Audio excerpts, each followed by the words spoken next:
Right. There we go, folks. Let me just fix up Discord. Wow, So, that's all over the place. What's going on there? I know. Look, I went for something arty this week. Well, yeah, it's very abstract. Yeah. Yeah, I'm liking it a lot. All right. Oh, that's why I think people can see that we were looking at the Two Idiots, One Keyboard video. Yeah. That was Colin. I said, I'm going to be strictly professional and I need to focus. But Colin was like, no, let's have a YouTube party. Let's goof off, man. And look what it did to my Discord, goddammit. Yeah, right. Completely ruined it. It went, these fools have no idea what they're doing.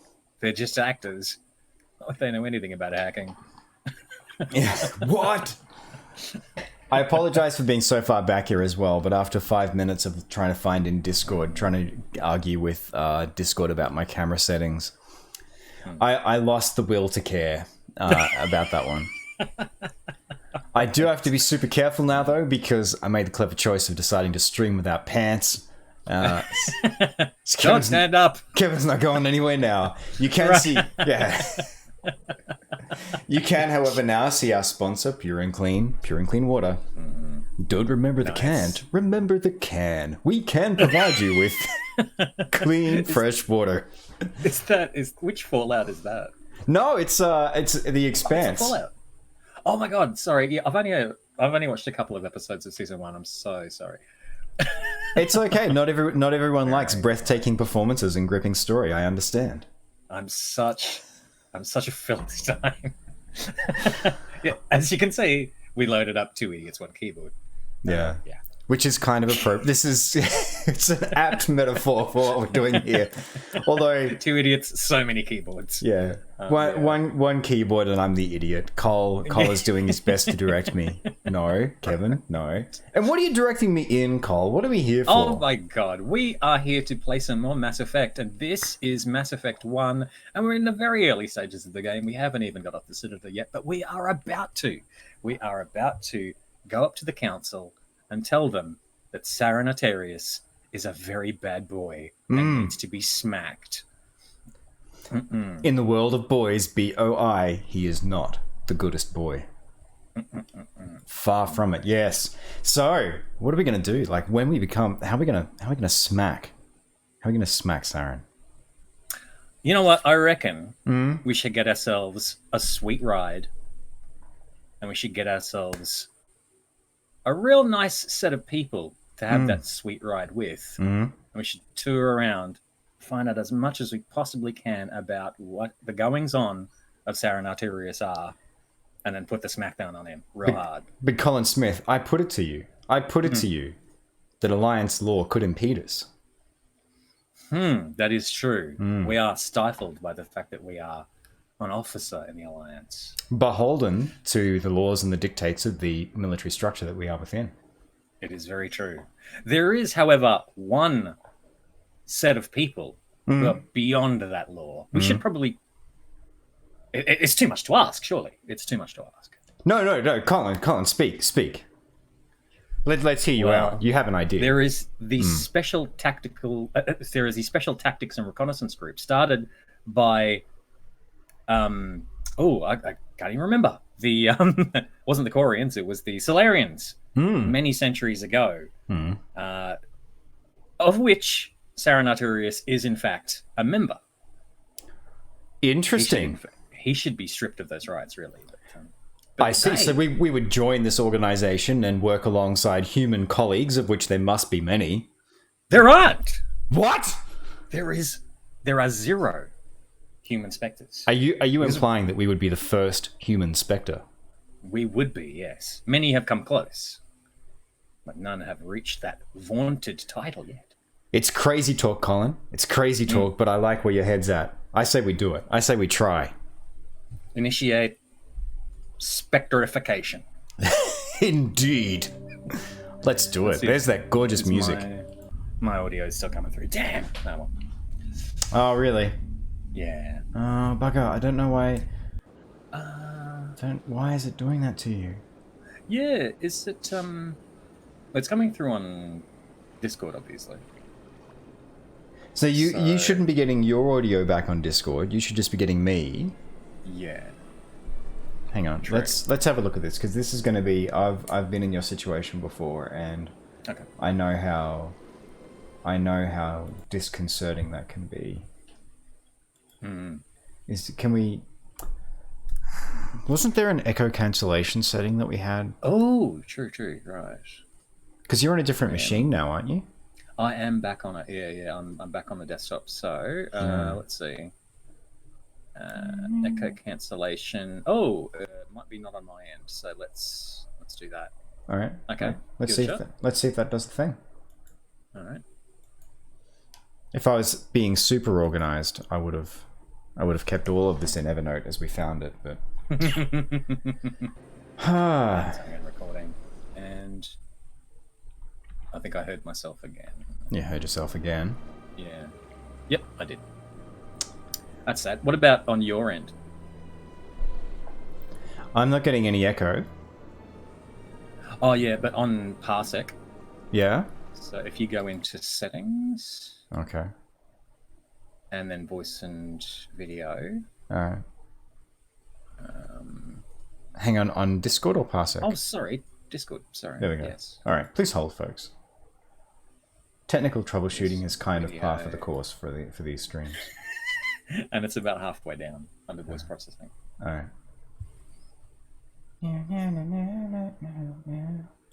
Settings. Voice and video. Yeah, echo cancellation's on, noise suppression's on, automatic gain controller's on. Chances.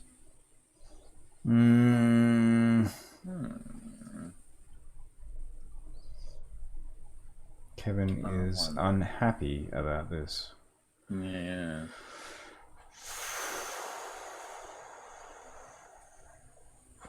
Do you have your laptop with you? I do, yeah. It's downstairs. Gotcha. Want me to crack it out? It's always one possibility. See if you get it on that instead. Yeah. All right. Give me a sec.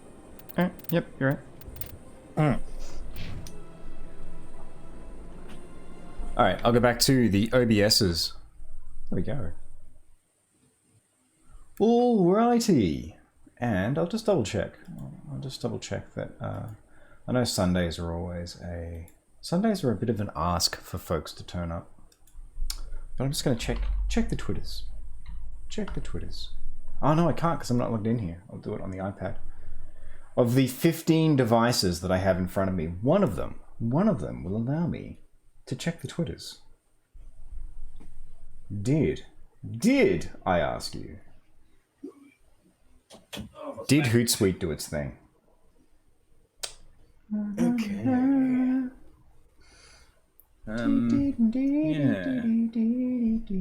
I'll check the settings on it and see what's going on. Yeah, not a problem. I mean, even if you sub in and connect to that, if it's possible to cable that with the internet. No?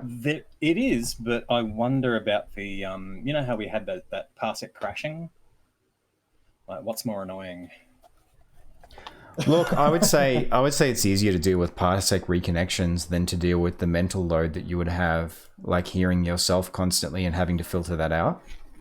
Look, it's up to you, but I've dealt with that in the past myself, and I don't want to put you in that situation. Willing to at least check the settings on Parsec and see whether we've got exactly the same thing going on. And then, yeah, if anything, it's got to be Discord because. Oh yeah. If anything, it's got to be Discord because with Parsec's only going to give you the audio from the shared app, presumably. Yeah. Like, I don't think Parsec's giving you my desktop audio, although that being said, I could be wrong. I could be wrong. What about attenuation settings? Do I need to? Oh, what is it? Push to talk? Shit. No, it's not push to talk because hang on a minute. Echo cancelling prevents echo from using Discord on the host computer. Oh, I don't have echo cancelling on. Let's try that. Oh. Let's try that. I have this vague recollection that in the past, like, that did something very bad for us, but let's find out. Like it somehow fucked things. All right, so presumably that's enabled now. Parsec is using that setting. So if you want to talk away. Okay. And Windows could be active for it to transmit back to me. Say again? Oh, is Mass Effect got to be active for it to transmit back to me? Audio? Oh yeah, probably, yeah. Okay, and... Yes, perfect. Perfect. There we go. Alrighty then. Let's get on with it then. Yay! before anything else gets ruined. No. Yeah. They're good. It's like the worst stoner. It's like the worst stoner sitcom. They're going to save the galaxy, but first they need to get out from under the Cheeto dust. What the hell? Where did that come from? Hey man, I think I'm gonna go be a Spectre. Yeah. They said sign up, right? Yeah, they did. Totally. Hey, little dude. I'm just gonna barge into this really important area. Oh, is this a Citadel Tower? I was looking for the buffet. Do you have Can I tell you what? I am so pleased that Bill and Ted 3 is a thing. Yes! That I have lived in this glorious time. Right? I've made it to this age when the third movie will come out. That's just truly these days are amazing. That is, if Satan hadn't killed me by then. I loved both of those films unironically as a teenager, and then I suppose still as a teenager for number 2. And yeah, I'm 100% here for the next film. So good. Yeah. Because Alex Winters has been tweeting a lot, like, during the whole Me Too thing. I don't want to reduce him to a couple of sound bites, but he's been posting some really compassionate, sensible arguments around things, which touches on, and I feel terrible that this happened to him, but it touches on some of the things that happened to him as a kid.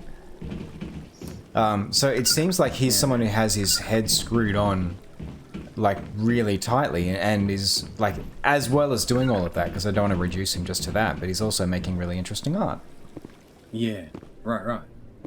Hey, Catburger100 is here. Hello. Hey, Catburger100. And yeah, we are indeed gonna play. We're gonna play the tetralogy. Actually, we're gonna go whole hog, despite the bad reviews, and play all 4. And the way I hear it, I mean, there's some noise around the web at the moment saying that number 5 is on the way. Don't know if it's one of these utterly confirmed things, but yeah, that's pretty incredible.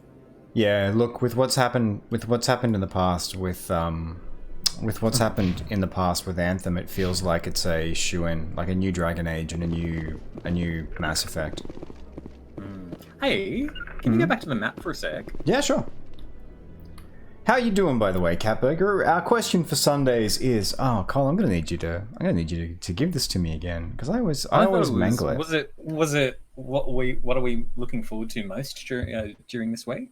Yeah, that's right. What are you looking forward to most this week? Thank you, Cole. That's exactly it. Nice. Apologies for losing that delicious audio for you all. It's all good. Yeah, the map for a second. I was just like, oh yeah, that's right. You want me to go on the map? And enlarge that. It never stops. Did you just ask me? Sorry. Did you just ask me to enhance? I did. Sorry, zoom out. Oh, okay, zoom out. Yeah. What does that look like to you? It looks like.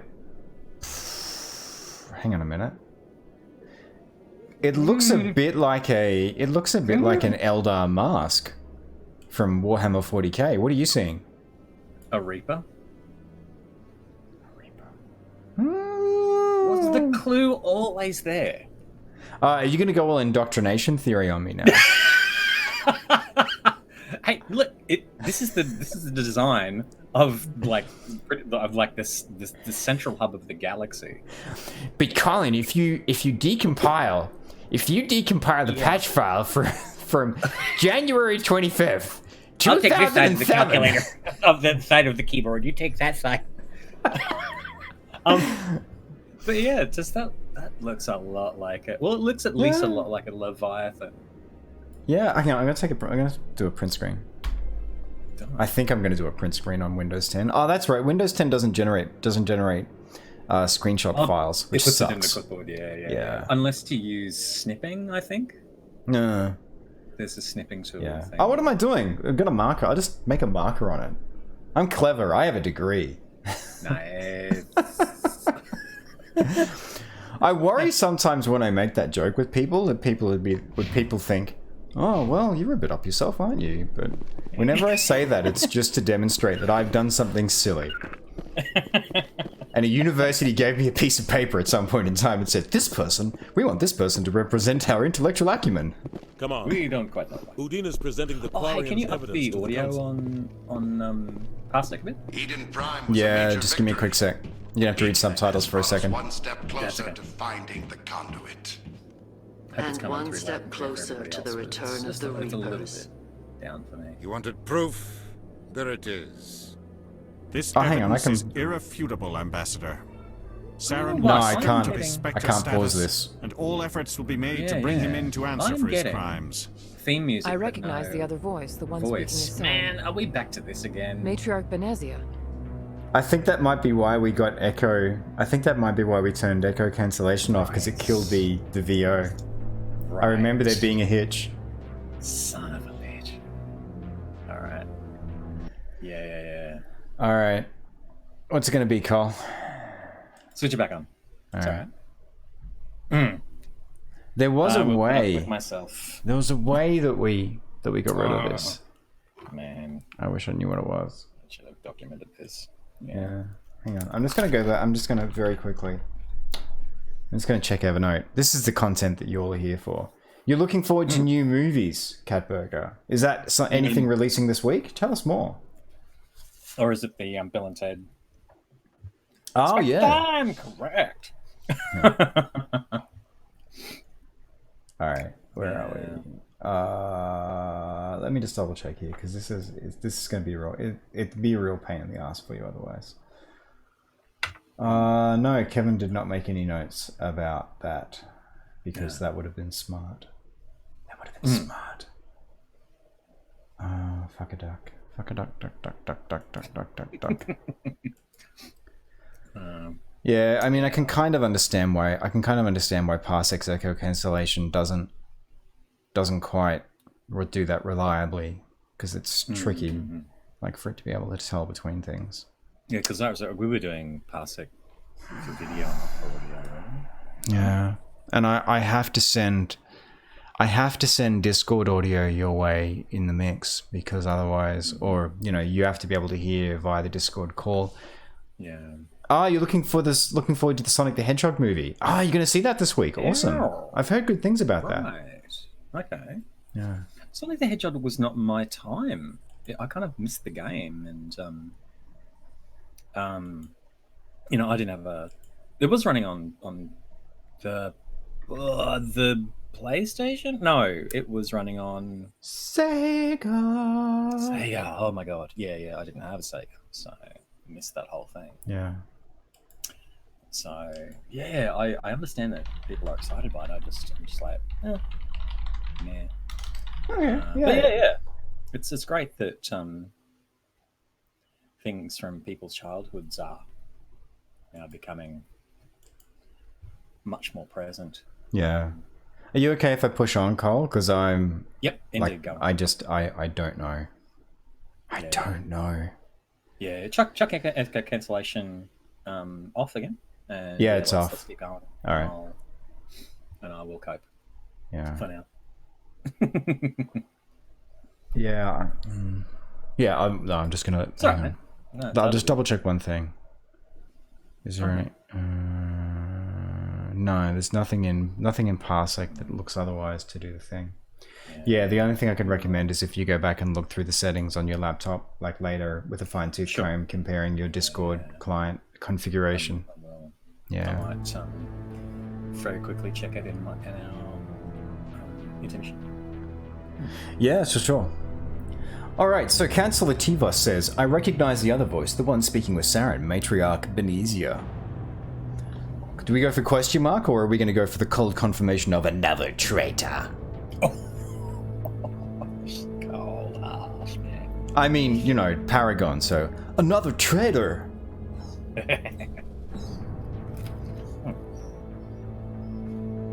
Question, I reckon. Question. Alright, let's find out more about Matriarch Benezia. But yeah, and following up your comment, Catburger, I'm super keen to see Birds of Prey. I just haven't had a chance to get to the cinema yet for it. I did see The Lighthouse with stream regular Ace Giac, and that was awesome. Who is she? Matriarchs are powerful Asari who have entered the final stage of their lives. Revered for their wisdom and experience, they serve as guides and mentors to my people. Matriarch Benezia is a powerful biotic, and she had many followers. She will make a formidable ally for Saren. I'm more interested in the Reapers. What do you know about them? Only what was extracted from the Geth's memory core. The Reapers were an ancient race of machines that wiped out the Protheans. Then they vanished.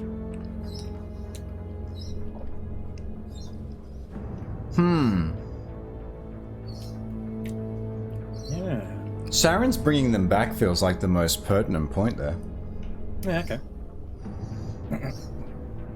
Because that's drawing focus to the threat.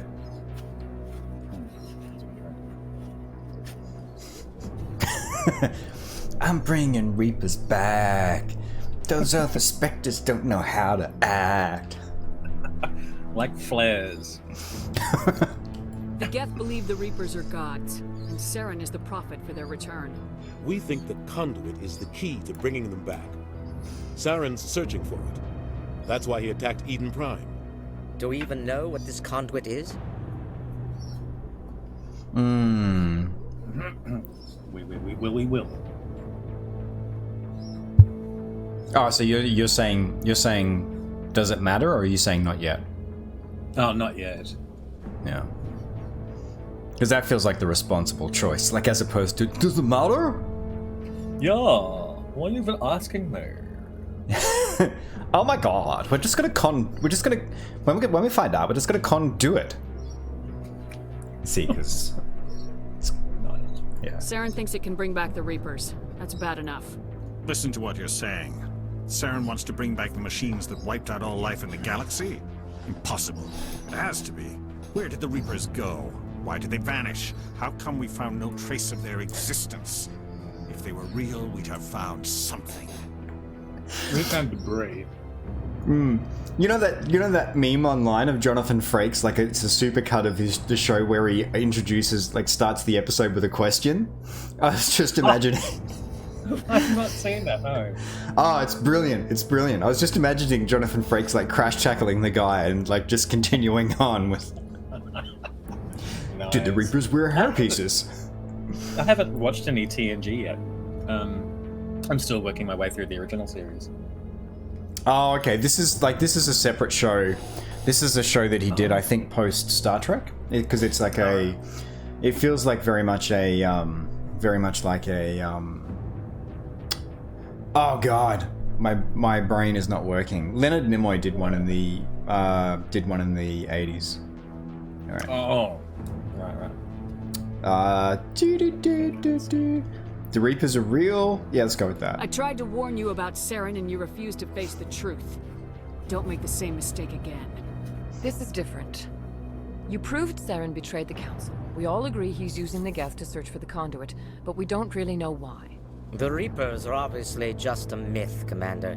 A convenient lie to cover Saren's true purpose. A legend he is using to bend the Geth to his will. I've seen them in a vision. Feels a little bit woo-woo, but it's in the Paragon. Yeah. It's in the Paragon rack. It is. I've seen them, man. Yeah. 50,000 years ago, the Reapers wiped out all galactic civilization. If Saren finds the conduit, it will happen again. Saren is a rogue agent on the run for his life. He no longer has the rights or resources of a Spectre. The Council has stripped him of his position. That is not good enough. You know he's hiding somewhere in the Traverse. Send your fleet in! A fleet cannot track down one man. A Citadel fleet could secure the entire region, keep the Geth from attacking any more of our colonies. Or it could trigger a war with the Terminus systems. We won't be dragged into a galactic confrontation over a few dozen human colonies. Oh! I see a point here if you want to go with the middle one. Yeah. We're doing a 100% Paragon Catburger, and I'm here to tell you, that's a challenge. It is a goddamn challenge. It's a shame because Kev loves to play Renegade, and I love to play Paragon. And we had a survey a few months ago asking our wonderful viewers if they'd like us to go either Paragon or Renegade, and they said Paragon. So, hey, I'm enjoying the challenge. You know, interestingly as well, there was some stats released by BioWare this week, and that got picked up by at least one article, and only about 8 or 6% of all players in Mass Effect actually went Renegade, which I thought was really interesting. I expected that to be a lot more clear cut, because Mass Effect is one of those games that actually rewards evil or renegade choices, not evil. Hey, Crow Road AW, welcome to the stream. Hey. But Paragon and Renegade both feel like they are completely viable choices. Whereas in a game like Fallout, and I don't want to crap on a classic, but certainly for Fallout 2, you could play good or you could play evil.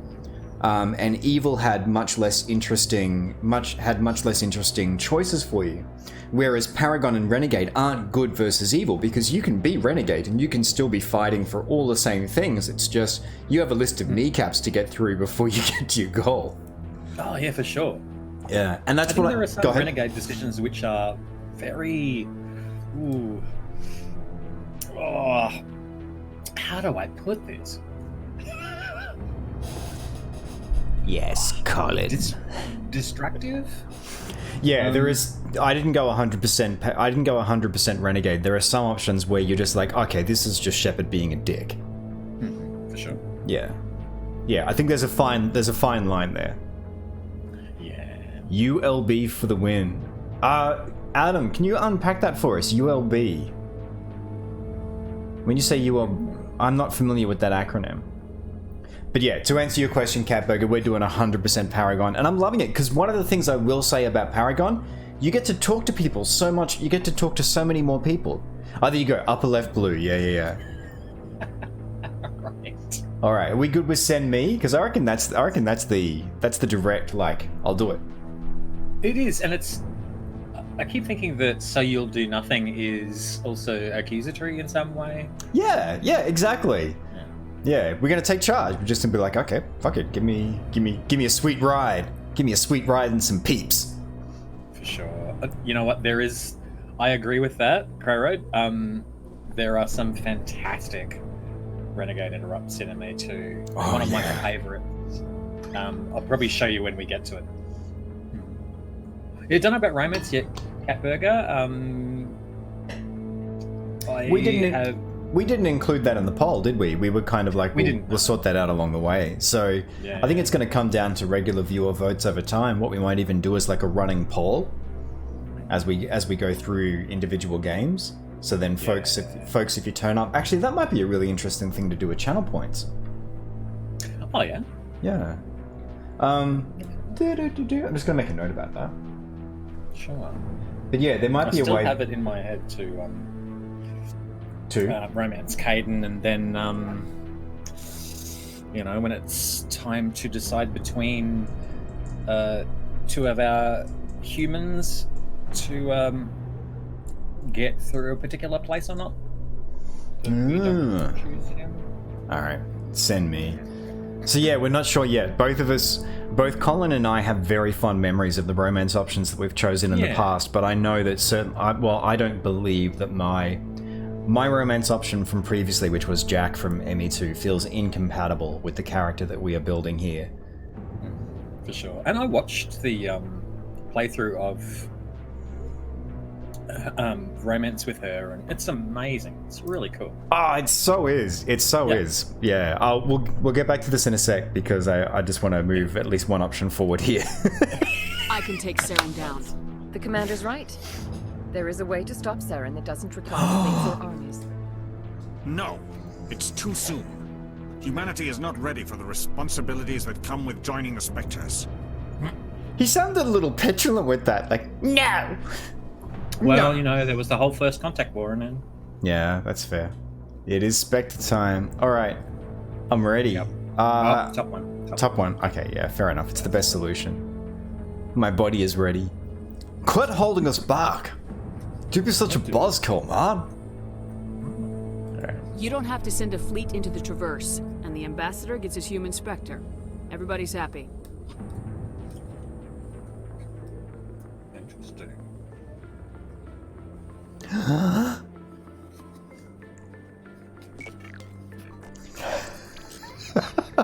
Commander Shepard, step forward. The Councilor's votes are now locked in. Will Shepard become a Spectre?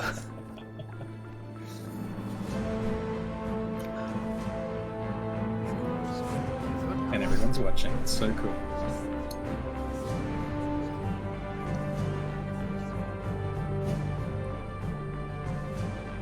It is the decision of the Council that you be granted all the powers and privileges of the Special Tactics and Reconnaissance branch of the city.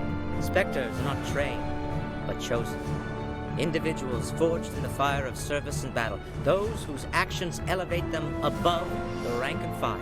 Spectres are an ideal, a symbol, the embodiment of courage, determination, and self-reliance. They are the right hand of the Council, instruments of our will. Spectres bear a great burden. They are protectors of galactic peace, both our first and last line of defense. The safety of the galaxy is theirs to uphold. You are the first human Spectre, Commander. This is a great accomplishment for you and your entire species. Oh man, I'm getting chills. Ah! What a moment. Alright, I'll say thank you. I'm honored, Counselor. We're sending you into the Traverse after Saren. He's a fugitive from justice, so you are authorized to use any means necessary to apprehend or eliminate him. Find him and fuck him up.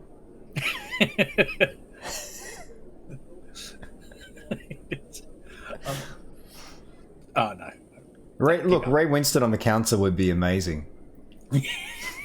For sure. Yeah, so you're a fucking Spectre now, ain't ya? Alright. Anyways. You pop shit, don't you? Well, you are. So get out there and bust a few heads.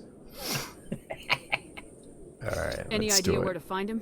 We will forward any relevant files to Ambassador Udina. This meeting of the Council is adjourned. Kind of quick. There we go. Yep. Boop. And the moment's over. Congratulations, Commander. We've got a lot of work to do, Shepard. You're going to need a ship, a crew, supplies. You'll get access to special equipment. It was a and supplies. training. You should go down to the CSEC Academy and speak to the Spectre Requisitions Officer. Anderson, come with me. I'll need your help to set all this up. Specquisitions, maybe?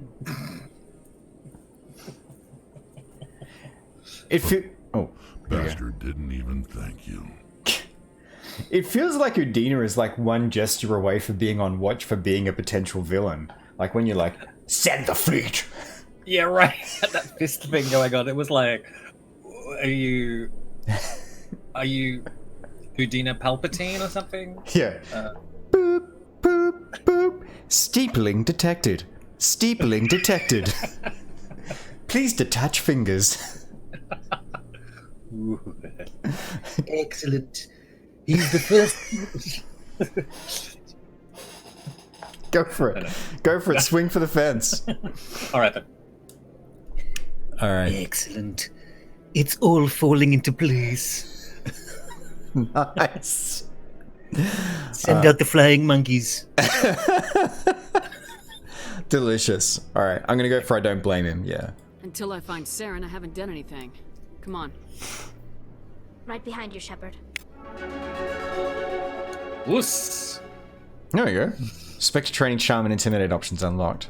Something's in the way. I don't think that means you can level up or anything like that. So. Yeah, I think it's just saying. Yeah, just saying that.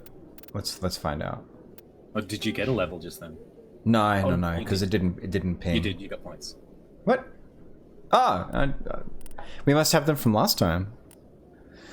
Spectre. Oh, there we go. Spectre training. Okay. Oh wow, it's pretty solid. Oh yeah. Restores dead squad members. Oh wow, wow. So is such a good idea.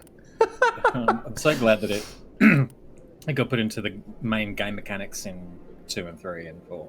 Yeah. So yeah, let's go All right, there as soon as possible. So the organization is called Spectres. We can resurrect dead crew members. I feel like there's going to be an awkward revelation somewhere in there. For sure. Yeah. All right. One other thing I think in this. Oh, maybe there isn't, because looking at the map just now, I thought for a second that there might be some quests to pick up. Not in the Citadel that I'm seeing. Yeah, maybe not. At least, hang on. Sorry, let me be clear. Not in the accounts chapters. Yeah. Yeah, not where we are right now. Yeah, sorry. Yes, in the tower, which is in the Citadel, which is yeah. And where did I put Is your notes telling you something different? Because I thought we'd already picked up a few here. Good point. Let's have a look. I make them occasionally. Alright. Oh god, the fan. He's gonna come back. So I hear you're a Spectre now! Can I have an even bigger signature? Yeah. Let's see. Okay. Speak to the ambassador. Alright, well I guess going to CSEC would be the thing to do. For sure. It says here, while leaving, you can pick up a few assignments in the tower. Talk to Admiral Kahoku on the first landing for the assignment UNC Missing Marines. Oh, okay. Yeah, we are doing co-op Cat Burger in that, like, while I'm at the keyboard, we are both... Like, Cole very much has input, and I would say even control over what's happening. So yeah, it's a group effort, which I think makes it more fun. It's great being able to hang out here and sort of talk with Cole about what's happening, and chat with you folks as well about what you love about Mass Effect. It's such a great series. So the first landing, so that should be around here, I would think. Yeah, right. Is there anyone around? Rear Admiral Kahoku, yeah. No, I'm waiting to speak with one of and the the other person we want to talk to is Garoth, but let's talk to him first. Congratulations on becoming the first human Spectre, Commander. I'm certain you'll be up to the challenge. That sounds like the Anderson's voice actor. A little bit high pitched, I think. A little bit, yeah. It sounds like he's shifting his pitch. Yeah. Thank you. I appreciate that. My name is Admiral Kahoku. It's about time the Alliance got one of our own in with the Spectres. We need people like you to deal with our problems. Problems. No full stop. No question mark. Alright, let's find out about problems. Is something wrong, Admiral? What's happening on stonewalled by Twitter? bureaucratic assholes. Nothing new. Maybe you can help me, Shepard. One of my recon teams was investigating some strange activity out in the Traverse. Sure. We lost contact yesterday. Now I can't get clearance to check it out. Suddenly it's a restricted area. But that doesn't apply to you, Shepard. Spectres can go anywhere they want. You could find out why my team dropped out of contact. Yeah, sure, let's do it. Hang on, does don't worry mean don't worry about your team, I'm not going to do it? Or does it mean don't worry, I'll do it for you? I think it actually means be happy. Oh, by the way, hi to Kate, who's watching but says that her Twitch is broken and is not showing any messages in chat. Oh no! Okay. All right. They're no good. Yeah, don't. Yeah, look, Catburger, feel free to have some input if you have some useful advice for us. I might be missing anything and everything, really. I'm only consulting the wiki, which is on masseffect.fandom.com. But we might need some more input if we're not aware of stuff, or if this wiki, in fact, is, not as good as we like. Yeah. Yeah, the only thing I would say there, just to head off any potential awkwardness, is just being aware of the line between the occasional suggestion and trying to remote control us.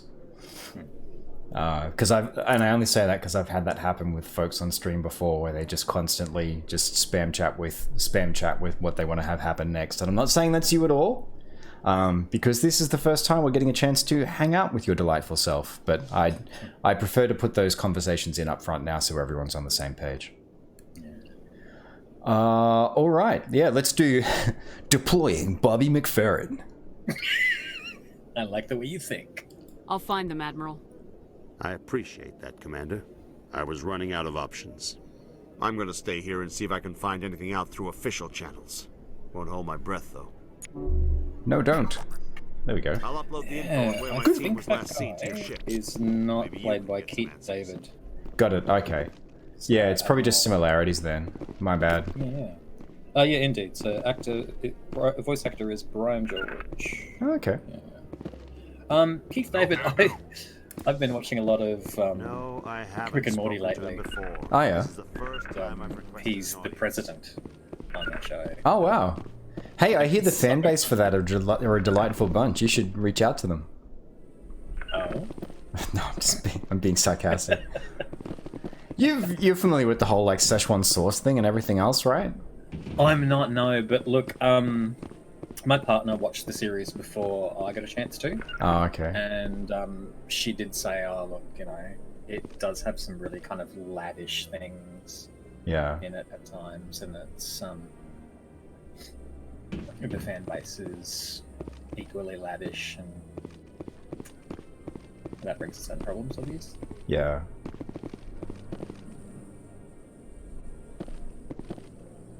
The Keeper scan mission has one Keeper short in the mission. I'm not sure I follow there. Do you mean as in it tracks one less than there is, or? That was a good catch, by the way, Cole, with talking to that gent, because I had assumed foolishly that our missions were. I think I've fallen into the lazy Ubisoft model of if there's something to do here, then it's going to put it on the map for me. Yeah, indeed. I expected that too. Alright, let's talk to Gareth. Space Gareth! I'm on a break. Oh. Talk to someone else if you need anything. I've got a lot on my mind. Yeah, see, this is the point where this is why I love Paragon playthroughs, and I wouldn't do them normally, because Renegade's just like, okay, you can get the fuck.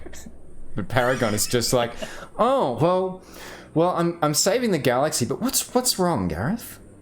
Because you seem upset. Please tell me. Yeah. I want to find out about your problems, man. Yeah. Maybe I can help. Well, maybe you can. You're a soldier, right? You ever head out to the Traverse? More than I like. Yes. See, yes, feel again like these aren't always the best option. It's very true. Yeah, I like this one. I'm Commander Shepard. Hello. First Team Inspector. Yeah. How about you heard of me? Oh my god. Thoroughfare. Sometimes. My brother's the captain of a ship called the Majesty. It was crossing the Traverse a few days ago when it disappeared. Just dropped right off the grid. And that usually means one of two things. They had massive mechanical failure, or they were attacked. Yeah, those are both bad. Let's say attacked question mark by who. So this feels like, as a completely novice game designer, thank you very much for explaining that too, Catburger. Very much appreciated. As a completely novice game designer, this feels like it is good level design because we've just been told, go out into the Traverse, find him, and it's a big bunch of space. But now we've got two missions that are admittedly optional, that are giving us things to do to engage with that space. So I guess on one hand, if you hadn't told me to look for these, I would have missed them. So the main quest line's probably going to pull us more explicitly in that direction. Excuse me. Yeah. But it feels like it's good transitional content. Like it gives us a reason to go out there and do specific things. For sure.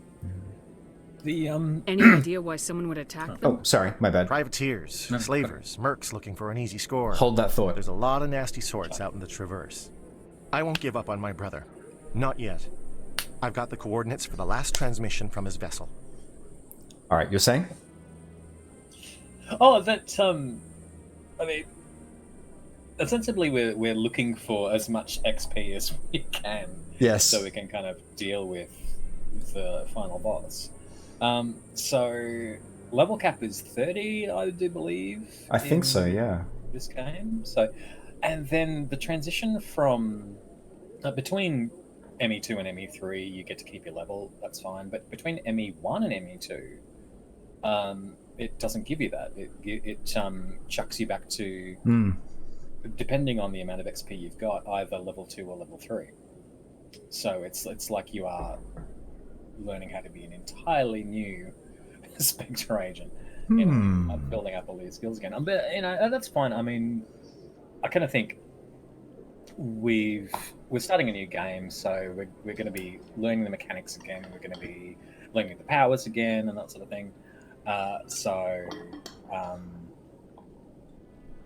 Why not kind of level the playing field? But they didn't do that between 2 and 3. They kind of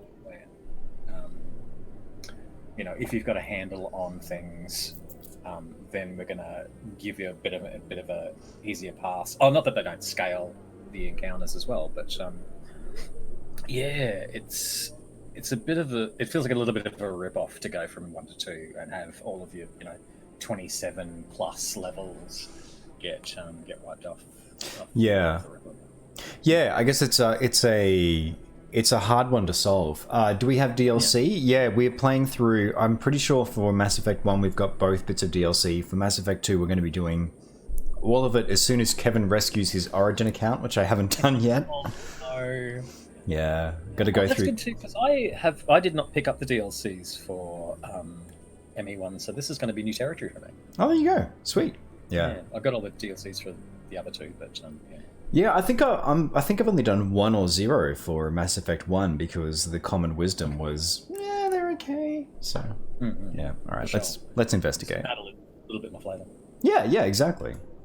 One of them has a really hang on a minute. No, I'm thinking of main game stuff.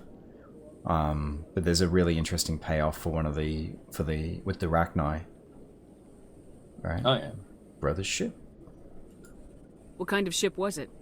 Don't let the name fool you. The Majesty's just a small trading vessel, only a handful of crew. But he kept it in good condition. I don't think mechanical failure is too likely. But they don't have any real weapons or shields. If anyone did come after them, the Majesty'd be a sitting duck. What's in this for me? No! I can't afford to pay you anything. If I had that kind of cash, I'd have hired a recovery team to track him down already. Maybe you could look into this as a personal favor, We humans have to stick together. I was just doing that for the XP, I swear. There's something in it for everyone, really, isn't it? Yeah, alright. Authorities. Isn't anyone else looking into this? My brother's just a small independent trader. Ships like his disappear in the Traverse all the time. You do that thing where you're service is its own reward, and then a little bit of XP kind of floats away. Nice. Ding! Also... Alright.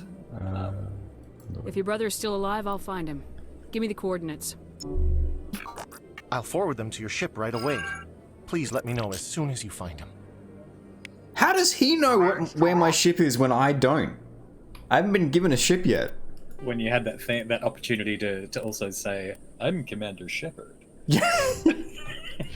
Sorry for my Sulu voice for a second there. I'm Commander Shepard. I'm just gonna say that to everyone we meet. Hello, This is my favorite store at the Citadel. Don't trust Cerberus. You're right. That's lies. Cerberus are a reputable organization. Does Cerberus rear their heads in the first one? I can't even remember. Tiny bit, I think. Right. Tiny bit, just enough to establish them as a thing. That's how I remember it. All right. Let's.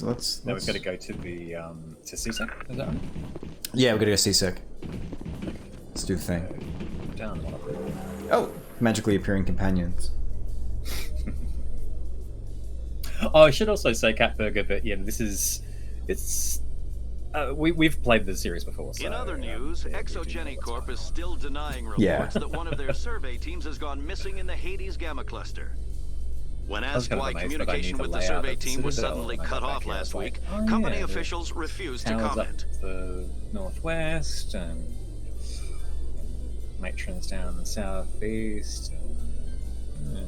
This is one of the things I do love about the first game, what it does with the elevator content, how you'll pick up a quest or something will change in the game, and then you get into the elevator and then you get current commentary on that thing that you just interacted with. I really love that. It's cool. Makes everything feel bigger. It gives a sense of scale. Alright. Is that keeper scannable? Wait, what? I'm pretty sure... No, that's the one where... It's exactly no. Yeah, you try it and it's like... Don't... Yeah. Avina doesn't like it, Colin. Alright. Yeah, because consent. So we've got Guide me, Sensei. Just around the corner on your left. Oh, yeah, that's right. And then back. Oh, no, wait. Oh, no. Wait, what? Yeah, it's around the corner to your left, because it's got to go to the very lower level, so under the medical center. Oh, it's down as well. Yeah. Okay, fair enough. Oh, hang on. So that's what? That's through and around there, and then through all of that. Up on the top left of the map right now. See that? Hang on. Oh, wait. What? That's. I didn't do it. I swear. Hang on. I'm clever. Sorry. Yep. Yeah. The arrows on the very top of the map there. Sorry, I don't follow. Top left. I'm in the middle right now. Oh, here? Yeah, so... Wards, that's the one. Aren't we going to CSEC? Oh, I thought we had to go to, like, downstairs for the supplies. Oh, let's have a look-see. Yeah. Oh, that's... Yeah, meet him at the Alliance docking bay, accessible through the central elevator in the CSEC Academy. Yeah, indeed. So we've got to go all the way downstairs, and then... The central elevator is the one where I'll show you. All right. I'm gonna take your advice, take your judgment. All right, where are we going? I'm an Aboriginal. I know my way around places. You know, I've got that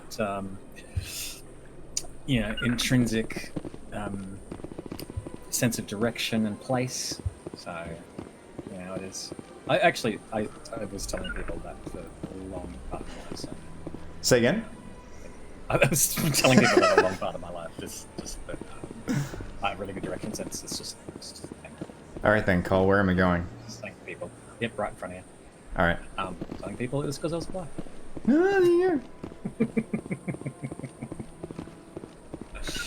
But there are so many arrows, Catburger. I don't know which ones to follow.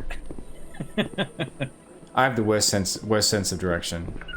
That is the other thing about this that we're gonna have a lot of fun with is negotiating with Kevin's really bad sense of direction. Yeah, it's been quite evident in other games. Breaking news, Chairman Burns of the Parliament but it is so endearing. I love it. I love you. Doesn't matter, man. It's like having a tiny kitten, but with 5 o'clock shadow. Sometimes no hair on his head, yes. Yeah. While that's going on, I might hook my live Do it. Rex is so cool. I'm so glad to have Rex here. Rex is...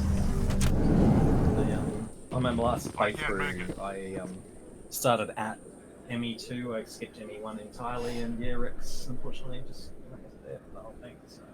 Gotcha. Yeah, I spotted that mission come in, Catburger. Oh, which one? I don't know. I'll have a look in a bit.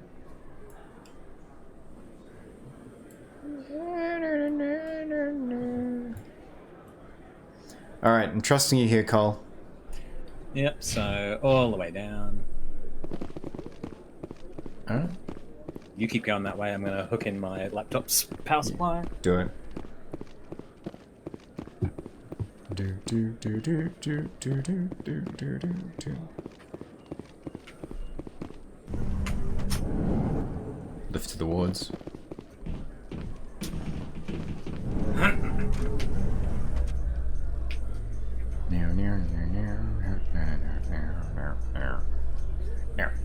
Quarians messed up the whole galaxy when you let the Geth break free. Do your people ever talk about it?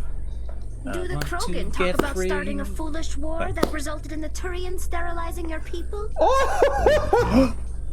Uh-oh. Oh, that was... Did I miss the argument? Yeah, so Rex started it by asking if the Quarians ever talk about... Actually, no, he started it by saying that the Quarians messed up the whole galaxy when they let the Geth free. Destination blocked. That was so spicy. Oh, good lord. Alright, where are we going, Cole? So, I believe it's right ahead of you. Yeah, it is. Yeah. So, go straight forward, and then to your left. Got it. Straight forward and to the left. And then down the stairs. Oh, that was so good. That was swinging for the fences from both of them. Alright. Okay. Down the stairs. Down. And then on your left. Alright. Nice. I know I've told the story a few times, but goddamn Tali broke my heart in Mass Effect 3. Did she die in that one? In a manner of speaking, yes. Oh. I killed her? Yeah, first time through, yeah, she died in 3 as well. Yeah. But saved her every time since because she's amazing. How can you fight your own people, Rex? There aren't that many of you left. Anyone who fights us is either stupid or on Saren's payroll.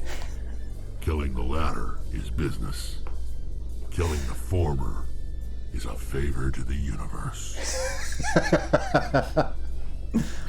So help me, you two kids. I'm going to turn this elevator around. Yeah. I'm not saving this galaxy for my own. Oh, wait, actually, I kind of am. Yeah. Because here's the thing, like in Mass Effect 3, she had just made the decision to change her name to Tali Vast Normandy. And then she starts this whole conversation. She's just like, oh, look, but BT Dubs, Legion's got to go. None of this Geth business. And this is the interesting thing about Paragon versus Renegade. Like, my character wasn't an evil character. And I believed that everyone who was on my ship, like, had a place on the ship. So I pushed back pretty damn hard on that. Like, there is apparently a way in the Paragon conversation tree to talk her around, but my Renegade Shepard was just like, actually, I think you can get fucked. Like, Legion's here, you're here. If you've got a problem with that, sure. And it did not end well. Yeah, somehow, I can't remember the details, but I remember it escalating to violence. Good lord. Yeah. Supplies on your right. Got it. There we go. Tali is an innocent person. She is in a lot of ways. Yeah. She's very capable, yeah. I mean, she's going on her, oh, you can scan that. Yeah. She's going on her pilgrimage right now, isn't she? Yeah, that's right. Yeah. Yeah. Yeah. Quarian, spring break. Gap year. Yeah.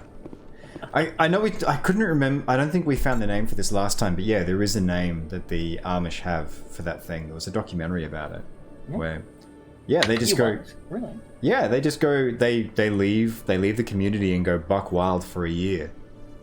What? I had no idea. Yeah. All bets are off, and it's apparent, like, from what the sense I got from the documentary, is it's like when you hear about school dances with like single-sex Catholic schools getting together. Just a whole lot of stuff that's repressed. Yeah. All right, let's have a chat to requisitions. Sec, looking you up. What do you got? Give me the things. Oh, the things. Commander Shepard here with the Alliance military. First time on the Citadel. That about right? Yeah, sure is. Yeah, you know me feels like a bit of a silly question there. Oh, you're able to recognize me from the things where... How did you know all that? I don't know about technology. I'm the CSEC requisitions officer. I need to make sure our buyers are authorized. So, will you be purchasing anything today, Commander Shepard? So you're running your facial recognition through Facebook, are you? Okay. There you go. Yeah. My partner works at the Australian Museum, Australian Sports Museum. I saw that it reopened. The displays got opened this week. Yeah, they did. And it's freaking awesome. We went there yesterday, and they've got this thing where when you go in, you get like this. You get a green and gold armband. Mine's around here somewhere, but I don't have it to show. Like right now, I think I put it by the front door. And it's really cool because it's an NFC chip inside the band, and you can use that to interact with a lot of the displays. Like wow! Yeah, throughout the museum. Right. One of my acting colleagues showed up and guest starred the other day, and she sent me a message saying, "Oh wow, he was there, and we talked, and I dropped your name, and we're instant friends." It was really cool. Oh, that's awesome. All right, let's get some supplies. Show me what you got. Someday we'll find it. Let me set you up. Oh, this the Siren connection. System's telling me to offer you our select stock. Spectre? Well, I heard about that, but I didn't realize it was you. Sorry, Commander. I like the double... Hello, Commander Shepard here. Yeah. Coming to you live from the Citadel. Oh, that's premium Mass Effect 3 content.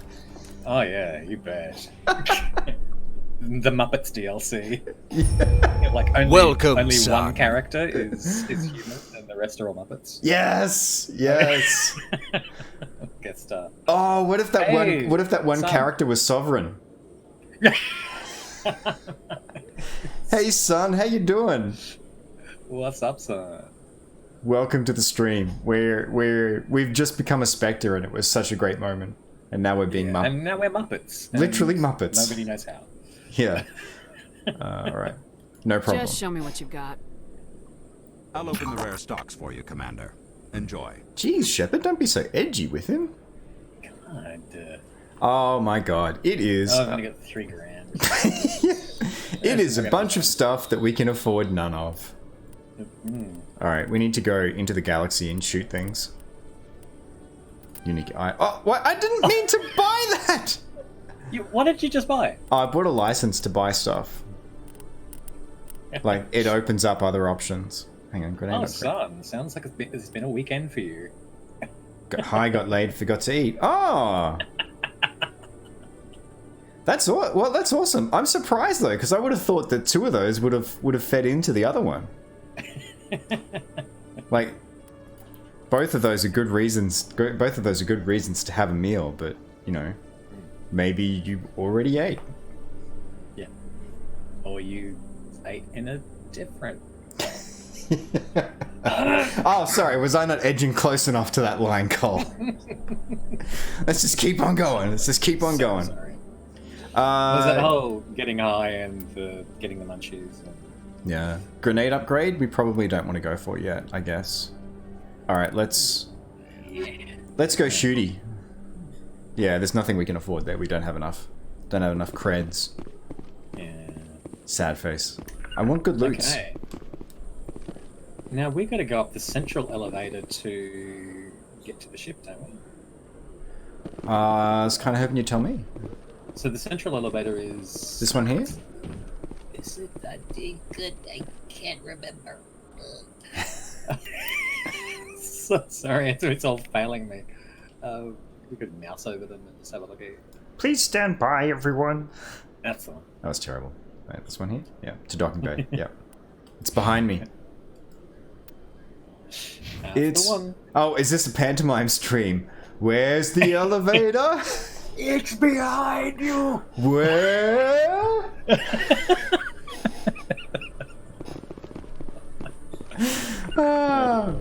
Mass Effect the pantomime. Oh, son, the dialogue between these two has been spicy. Rex and Tali have just been... In entertainment news, Francis Kitt has announced plans to direct Hamlet with Elcor cast members. Oh, yes! The production will open dramatic theater to the Elcor with a Hamlet who uses Elcor body language and pheromones. Kitt claims that he's also excited by giving a human audience the chance to judge Hamlet by his deeds and not his emotions. But there's a whole lot of extra dialogue on that, isn't there? Like, you know, it's always utter melancholy, to be or not to be. Yeah, although I guess it depends. Like, would they be doing? If it's for a broader audience, they would be. But maybe they'd be like, maybe they'd do like Elcor audience performances as well. For that. Yeah, exactly. Oh, poor Yorick, sad. I knew him well. Contemplative. Although I'm putting the markers behind there. I'm terrible at Elcor. See, even this, we were looking at this before. Like, these graphics, like, the feeling there of... The feeling there of... Go ahead. No, this is really cool. Yeah, yeah. Shakespeare relies heavily on characters telling you why they're doing what they're doing. Yeah, because it's for an audience who aren't paying attention. Well, okay, I'd argue not. I'd argue that the text speaks for itself, and that the actors will add the nuance. Hang on, did the act... Yeah, but... I mean, unless you're talking about subtext and just regular text. I mean, plot-wise, there is an awful lot of folks, like, talking about, like, why it is they're going to do, like, what they're doing, and I'm not saying it's a bad thing. Colin, you have to say that you're an actor, says Son.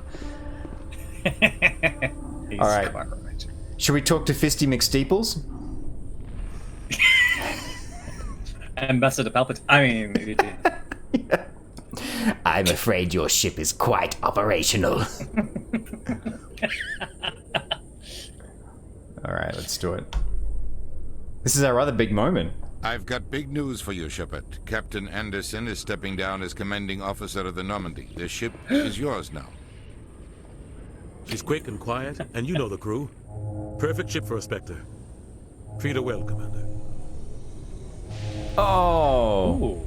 See, again, like, this is where... Okay, you need to guide me here, Cole, because I feel a weight dragging me down. Yeah, it's true. I mean, like... would you just unquestioningly go forward? Well, I guess it depends. Like, if you want, I can see the case for it is: do you want to save face for Anderson? This is awkward for him. Do you want to have this conversation in front of Udina? Yeah, very true. But if we don't, and we don't push back now, we're not going to get a chance to. I reckon dispense with the niceties and ask. I would dispense with the pleasantries, Captain Udina. Admiral Udina. Alright. Can't enter Shakespeare to you. Ham-fisted cliches upon ham-fisted cliches, but it's where they come from! Yeah. You know what? You probably haven't seen the right kind of Shakespeare. I'm with Cole on that one. It's sublime when it's done right. Yeah. My old AD likes to tell stories about... seeing Shakespeare in Australia decades ago, and it being not owned by the actors. They had like a level of remove from the words that they were speaking, but he went over to the States and saw a lot of Shakespeare done by Americans in their own accents, and suddenly it seemed like the stakes mattered to them. So if you've seen Shakespeare where it doesn't feel like the actors are connected, then that's all right. Gotcha. Yeah, my acting coach, she mentions back in the 80s there was someone who did, I'm pretty sure, Kate's just tweeted, people are discussing Shakespeare in chat and I can't respond. Oh no. Oh, Kate. Sorry, Kate. I'm so sad that your Twitch is broken. Like, will a refresh obviously hasn't sorted you out because you've tried it multiple times. Is she on Twitter or is she texting you? She's been putting messages out on Twitter, which is like a back channel communication there. Damn it! Yeah, I really should have Twitter open as well. Hey? Oh, there's no reason why you should. It's the one thing where I get audio notifications, and it was an @ to me. That is indeed Lady Cater. Yes, our local radio celebrity. Yeah, but yeah, my acting coach, she talks about a specific performance of Lady Macbeth that was done in the 80s. It was done by an Australian actor, and she was working in her own accent, and she worked her fucking ass off to find the truth of try and find the truth of the character without moving outside of the accent. And I was talking about this recently in a I do monthly like workouts where I direct folks. And someone was trying to do a particular kind of performance, and they went straight to putting an accent on top of it. Yeah. And there's a real danger when you do that, where the accent becomes a mask, especially with Shakespeare, especially with something that is so heightened, where you then feel if you're speaking in this kind of way, then you're kind of getting it. But it's as you say, it's putting you at a remove from what's going on, and you don't feel it. But Shakespeare, when you feel it, is just God. It destroys you. I remember going and seeing, very briefly, and then I'll shut up and I'll yield the floor to you, Cole, but I remember when I went to see Baz Luhrmann's Romeo and Juliet, I did not want to speak after that. I just wanted to sit in the feeling of it all, because it was perfect. It was perfect, because Romeo and Juliet is all about, basically, like, it's heightened feelings. It's vibrant melodrama, and that movie just did so much justice to all of it, and the performances were brilliant. For sure. I thought there were some directorial decisions where it was a little bit off, but the actors were certainly amazing.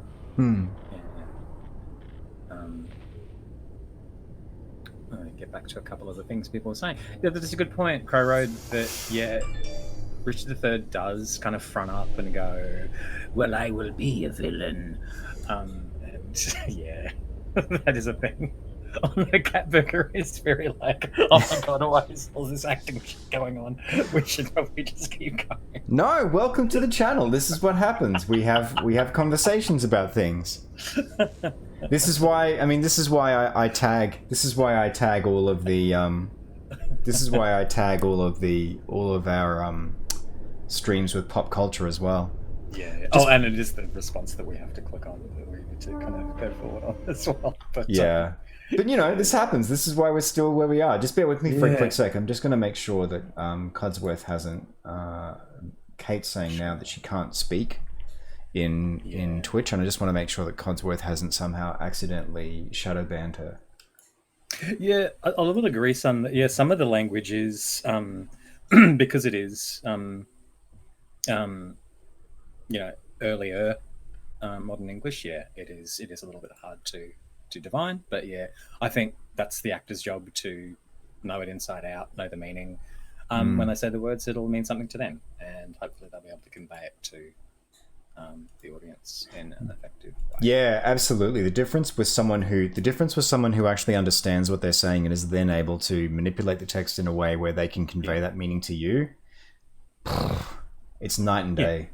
It's a huge difference. Like, suddenly they can pull you through it with their understanding. Yeah, because that's their job. That's their job. Right.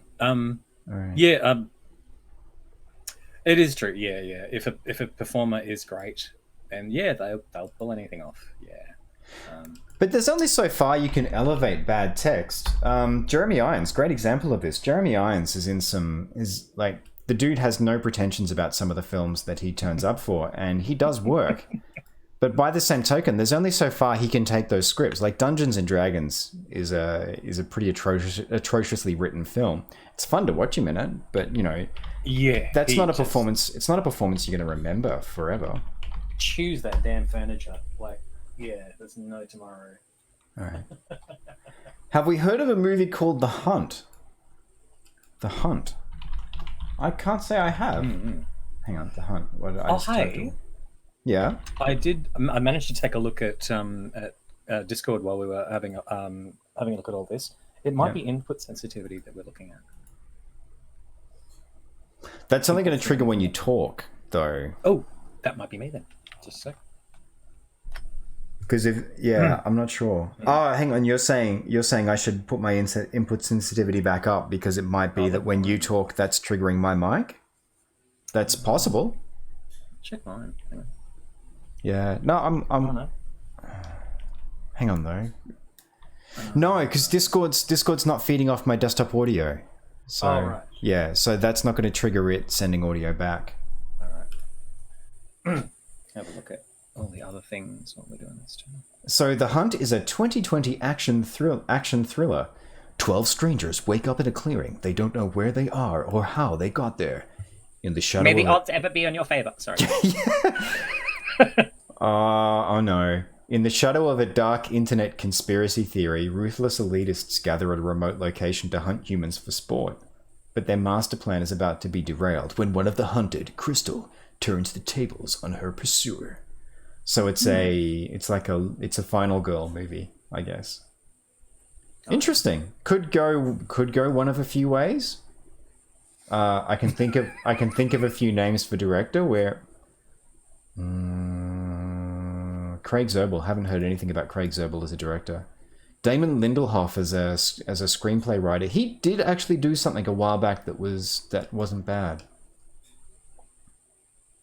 What else has Craig Zobel done? Films I've not heard of. The Hunt, Z for Zachariah.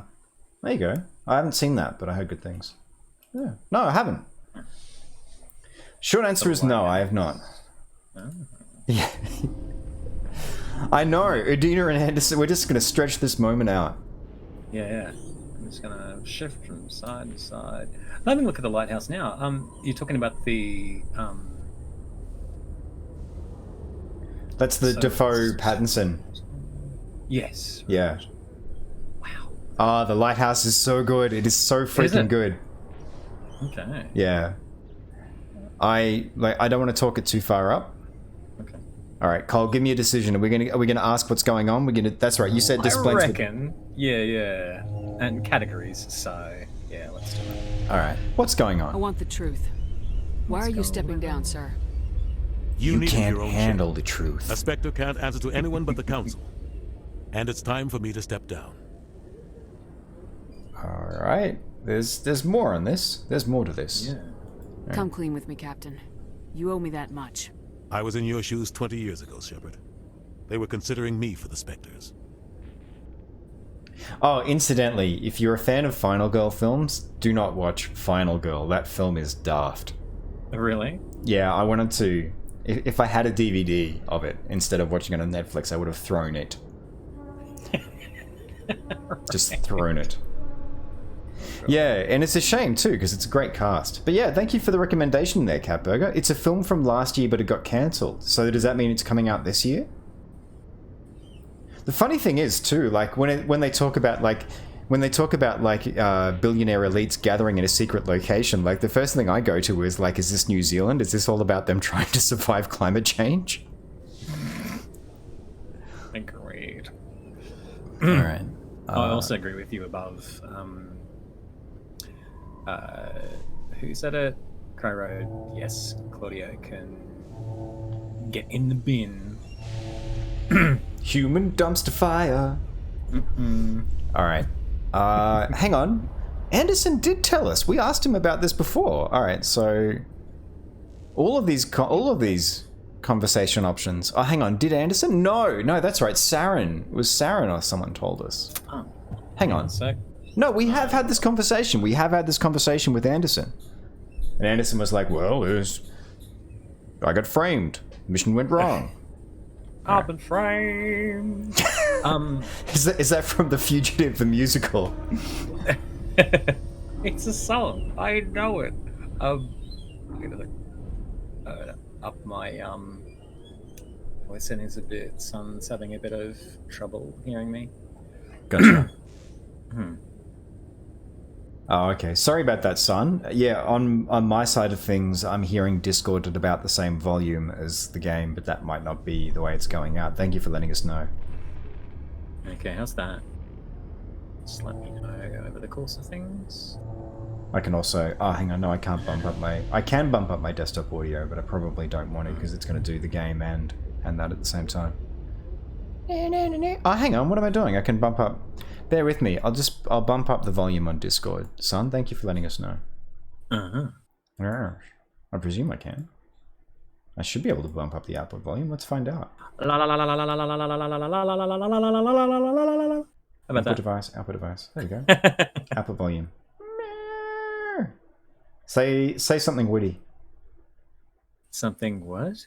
There we go. All right. What am I gonna say?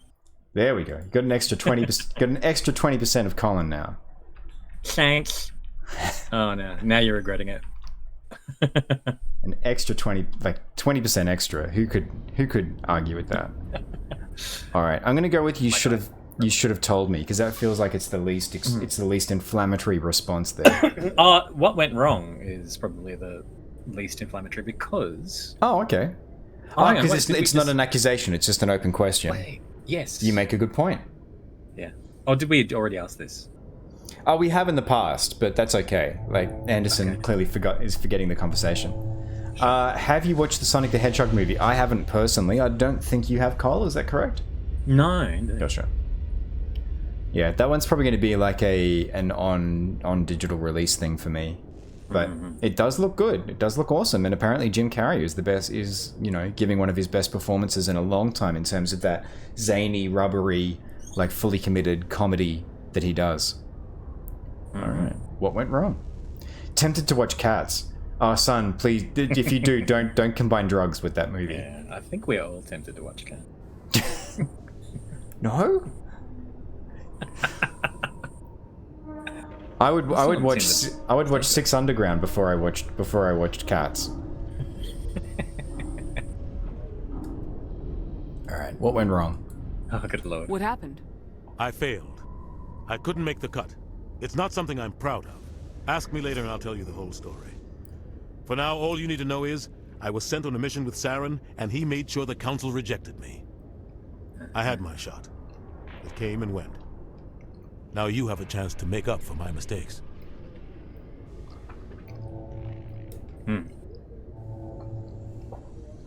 Yeah, I've heard that, Catburger. Based on the takings, there's a sequel already in the works.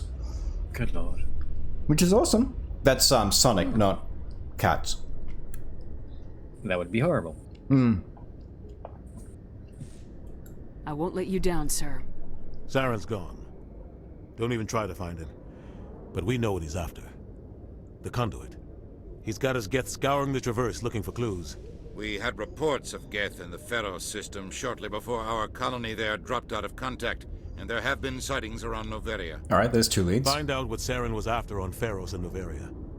Maybe you can figure out where the conduit is before he does. Alright. Yeah. What about the Reapers? What about those Reapers? Colin, what about those Reapers? The Reapers are the real threat. I'm with the Council on this one, Shepard. I'm not sure they even exist. But if they do exist, the conduit's the key to bringing them back. Stop Saren from getting the conduit, and we stop the Reapers from returning. Yeah, I haven't seen the film, but like, it seems like the musical is one of those things, son, that folks get along to and dig it. So yeah, watching the trailer for the film, it's like the early Sonic concept. When you watch the trailer for the film, it feels like it tells you everything you need to know about how bad the film is going to be. So I don't know why they went forward with that. An informative trailer. No. Yeah, it really is. You're like, there's no reason for me to see this. I think the only thing that could redeem a sequel now is if they got if Jordan Peele's company got involved and whoever's going to direct it directs it, but they do like Fantasy Island and they push it into horror. Hey, that's a really good idea. Right? Because it's so close to the uncanny valley now and it just creeps you the fuck out. So just lean into it and just have that be part of the film's conceit. I want to see that Fantasy Island, by the way. That's I'm keen. I mean, like, Fantasy Island was on our TV a lot when I was a kid, so yeah, kind of a little keen. Oh, it's a great concept, though. Oh, there's a horrible supernatural price for everything that happens on this island.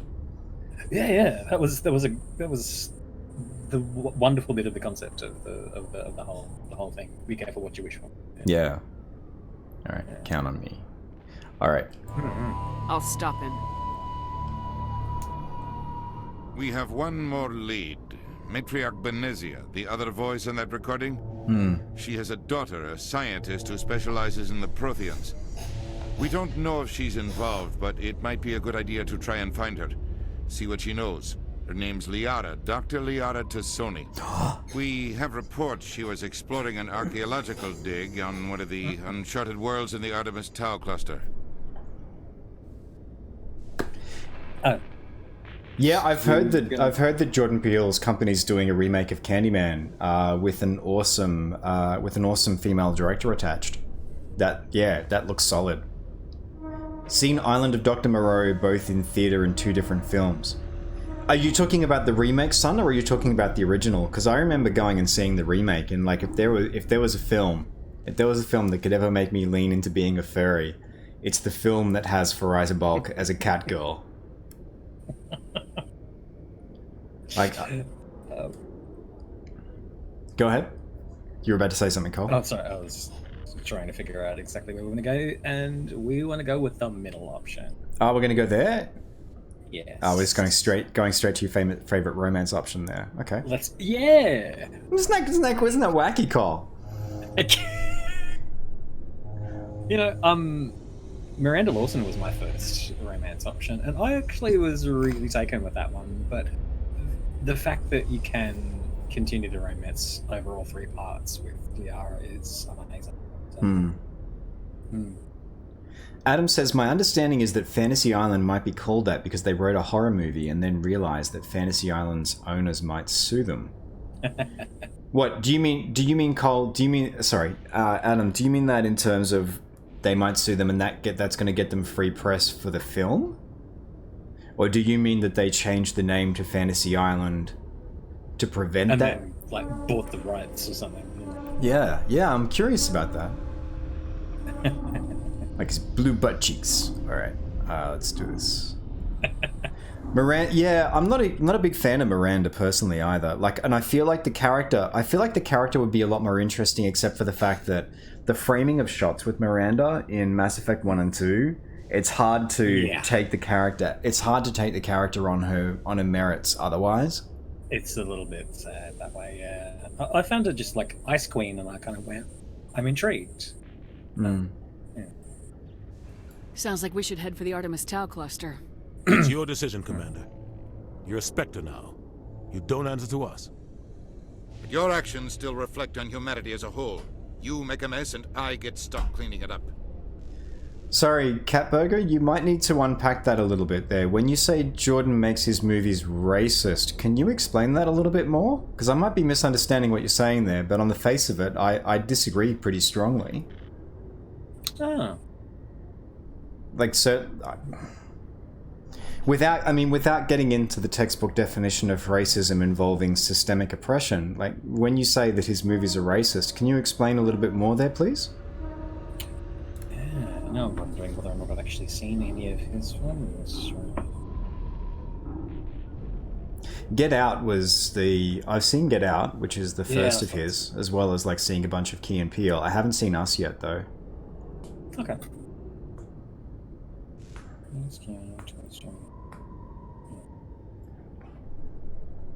We're talking about stuff that he specifically directed.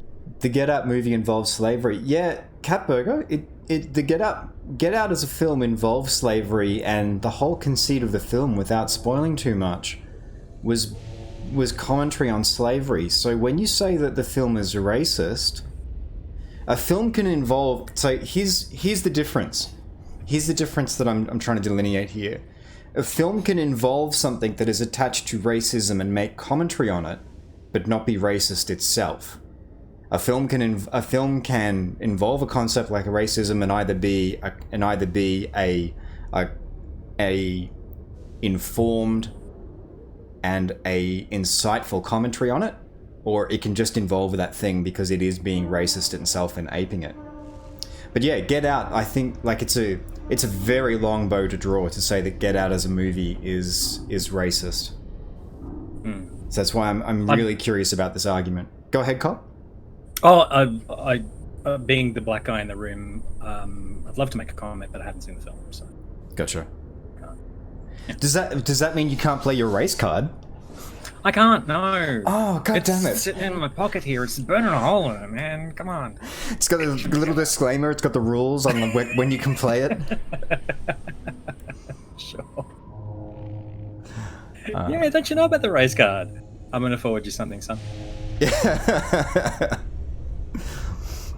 All right. Your actions to reflect on humanity as a whole. You make a mess and I get stuck cleaning it up. All right. I'll be careful. We'll be careful. I'm not gonna antagonize Udina. I'll try not to make things any harder on you, Ambassador. Glad to hear it, Commander. Remember, you were a human long before you were a Spectre. I have a meeting to get to. Captain Anderson can answer any questions you might have. Not without an airlift. No, it's not. Your comment wasn't mean, Catburger. It's just. Yeah, it's just a confusing one, and without understanding your stance, it feels like it's an incorrect statement. I think it's also very loaded territory as well, because Jordan Peele is probably one of the most vocal emerging voices in terms of like African American. Yeah, exactly. That's completely the wrong terminology. But yeah, in terms of black creators, he's one of the most vocal and one of the most lauded voices. So there is going to be inevitably a backlash against someone like that. So I wasn't 100% sure where you were coming from. Yeah. Well, there's a difference between racism and being prejudicial. So there is that, and the first is about systemic problems, and then prejudicial is about pretty much everyday interactions. And there is also the if that movie has race kind of written on its sleeve, and I don't know because I haven't seen it. That is also a thing, and the fact that we have a black director helming it is it loads that a little bit more. Yeah. I have autism. Okay, sure. Thanks for letting us know, Cat. I mean, sure, Catburger, but like without being a dick here, that's not. I have friends with autism, and that's not something that you can drop in at the end of a conversation as a disclaimer. Like, it's not a get out of jail card. Again, I don't know if that's necessarily like what you're doing, but I've seen folks in the past use things like that as like a get out of jail free card for, and maybe it'd help to understand like how old you are as well, because I don't want to come down on you too harshly there. But sure. That's like by no. I have friends with like friends who are on the spectrum, and like by no means is that a get out of jail free card for parsing situations. Yeah. Well, hopefully you know the difference between the terms now as well. Yeah, that's true. Yeah, and I don't want to be an asshole. Yeah. I guess a good comparison point would be, and this is like. I'm not gonna come out and say that Quentin Tarantino's films are racist by any stretch, because he has worked repeatedly with a bunch of African American actors who continue to work with him. So if his films were racist, it feels like they wouldn't work with him as a director, regardless of what it does for their career. But then again, who knows? But I guess a good comparison point for me would be Django Unchained involves racism. Oh, and I guess even there there's nuance, because it involves racism. It has a black hero, but it feels like there's less nuance involved in how it deals with those situations, and it leans a lot more heavily into blaxploitation tropes. Whereas in Get Out, not to go all film school, like Get Out, it feels like has a metaphor, like with what is happening basically with the literal occupation, like the taking over of African American bodies. It feels like it's almost a metaphor for how young black athletes are. Kate. Hey, Kate. How you doing? Yeah, it feels like it's a metaphor for how black athletes are treated by the systems in professional sports, in the music industry, and everything else, where they are literal collateral. Yeah. Mm-hmm. Yeah, and like again, I apologize if I'm coming off a little harshly here with my response to your last comment as well. I posted a link before with the race card skit from Black Comedy, which is an Australian TV series. Oh, nice. Check it out if you can. But yes, we see you, Kate. You have emerged. I hope that it didn't mean that you had to turn in some channel points to even make a message. If it was channel, I think it was channel points, but folks have like a squillion of those at the moment, so it's good that she's found a use for them. 1,200. Well, Kate turns up for streams, Cole. So. Okay.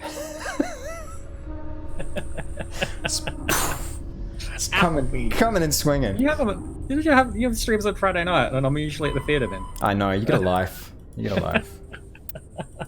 You stream with me, and I appreciate the heck out of that. All right, we're gonna get on the ship. Let's do it. Yeah. And it's almost time for a coffee break, I think, isn't it? Oh god, yeah, we're at the halfway point. Yeah. Well, let's get on and have a word with Joker and get out somewhere. All right. I was wondering where that typo was going, son, and like how exactly you envisage me giving people channel points. All right. Yeah, I should log on Wednesday nights tonight, shouldn't I? No, you. There's no. I was just giving you shit. Stand by, shore party. Decontamination in progress. Have we heard of Captain Anderson? Ooh. Survives 100 battles and then gets taken down by backroom politics. Just watch your back, Commander. Things go bad on this mission, you're next on their chopping block.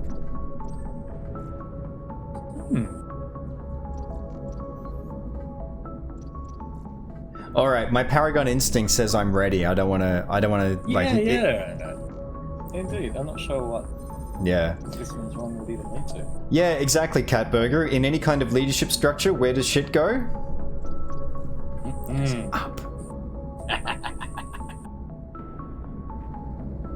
Other day you told someone to please not have children. Then I told them it was a typo, but they really shouldn't. Very nice. Yeah. Yeah. This because Sun said before, Kevin can give me more points annually, so only once every year, rather than manually. At least it didn't drop the U out of that word as well. So yeah. That would be kind of... To get back to your question from earlier, Catburger, have we heard of Pokemon? I think I'm saying that's a blanket yes. It's like cultural phenomenon now. That's another thing that was not of my generation. So I mean, like I've heard of Pokemon, but I wasn't into it. I got myself a Pokemon Go account, but played like once or twice. Yeah. Okay. All right. Sorry. Go ahead. No. All right. I'm gonna go for I'm ready. Saren's out there somewhere, and we're gonna find him. Everyone on this ship's behind you, Commander. 100%. Intercom's open. If you got anything you want to say to the crew, now's the time. Oh. Honesty, my friend. Honesty. All right. I feel like this is gonna end poorly, but. Well, for your renegade urges, maybe. No, I just mean that this is the point where she's gonna start saying, now I feel terrible that Captain Anderson has been deposed by me moving up to this position, but we're all gonna get along together. Also, I'm a Spectre and he was never a Spectre, so I'm better than him. And I'm incidentally Commander Shepard, if you haven't heard of me. Yes. Yeah. But no, it's great to have you here, Kate. Unfortunately, we've moved on for the moment from speaking Shakespeare. I'm so sorry that that must have been must have been so terrible just being on the outside of it. Now you can talk as much Shakespeare as you want. Yeah. I will answer, of course. This is Commander Shepard speaking. We have our orders. Find Saren before he finds the conduit. I won't lie to you, crew. This mission isn't going to be easy. That's swell. Humanity must do its part. Eden Prime was just the start. Must do its part. I mean, like... Is there the option to sing here? Humanity must do its part. Eden Prime was just the start. Nobody's going to help us. Alright, I reckon... my instinct says Eden Prime was just the start, but what are you feeling? Cat agrees with me as well, but humanity must do its part is probably the one to go with. Alright. It's just that, I mean, like, we've been assigned Spectre status, so we have to live up to the responsibility we've been given. Oh, yeah, I hear you. I love it. Alright. Humanity must do its part. For too long, our species has stood apart from the others. Now it's time for us to step up and do our part for the rest of the galaxy. Time to show them what humans are made of. Alright. Yes, Saren will be ready for us? Yeah. Our enemy knows we're coming. When we go into the Traverse, Saren's followers will be waiting for us. But we'll be ready for them, too.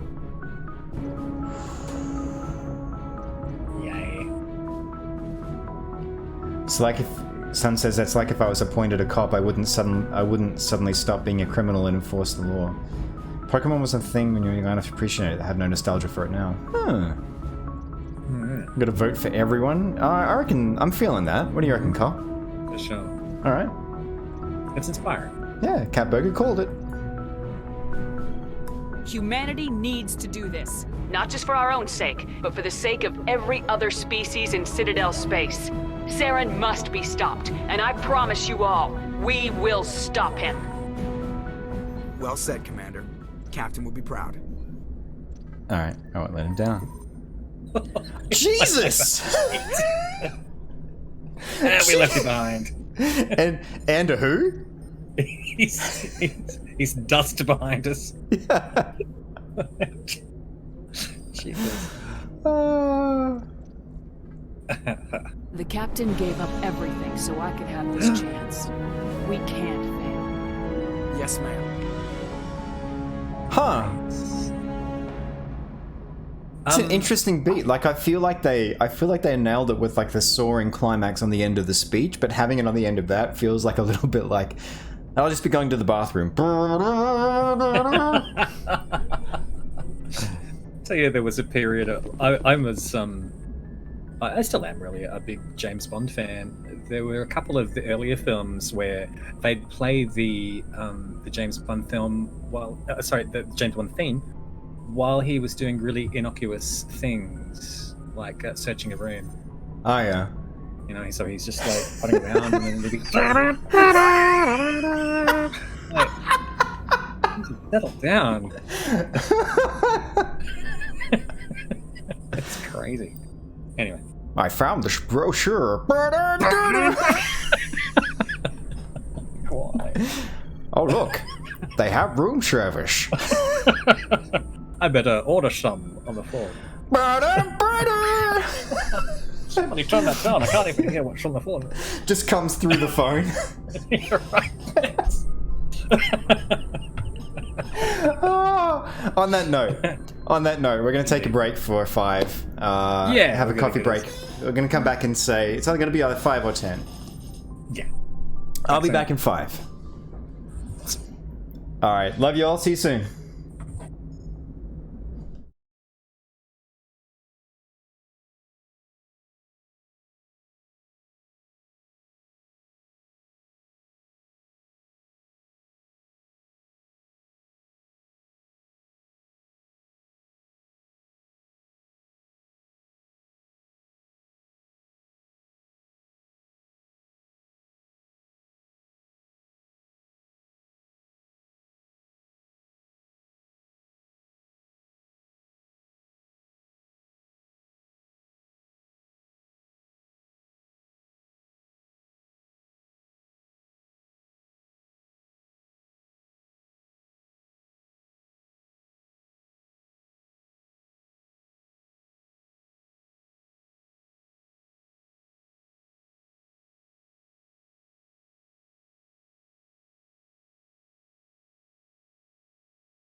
There we go. Now we're back. Oh, Catburger, to answer your question, our commander's first name is Shepard because we have modeled her after Gina Carano. Oh, it's Gina Shepard. It's Gina Shepard, yes. It's Shepard, yeah. Yeah. My parents had a very awful sense of humor. Yeah, Gina Shepard.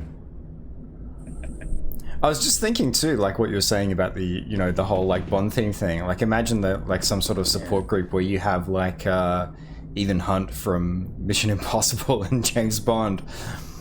It's like, yeah, it's just like whenever I start talking about things, Shaft. Yeah. Hey, was there a chance to look out the window in the port? Let's find out. BT Dubs, we're on the freaking Normandy! How cool is that? Charge! There we go. And 16 XP, and that's it. You just wanted the XP, didn't you? Oh yeah. Alright, do you want to talk to Joker? Yeah, come on. Alright. XP. Commander, something you need? No, I think you mean I care about my crew, Carl. Surely. There is this thing. I don't know if anybody watches. Sorry, if anybody listens to the Dragon Friends podcast. It's quite amazing. It's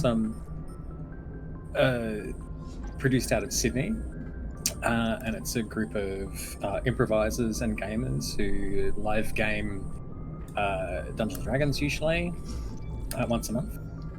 And there is a player on their team who's Michael Hing, who is a radio and TV personality as well, and he I would not like to game with him because unfortunately he's he even if he plays good characters, he's very much after XP, so it's he gets himself into situations where he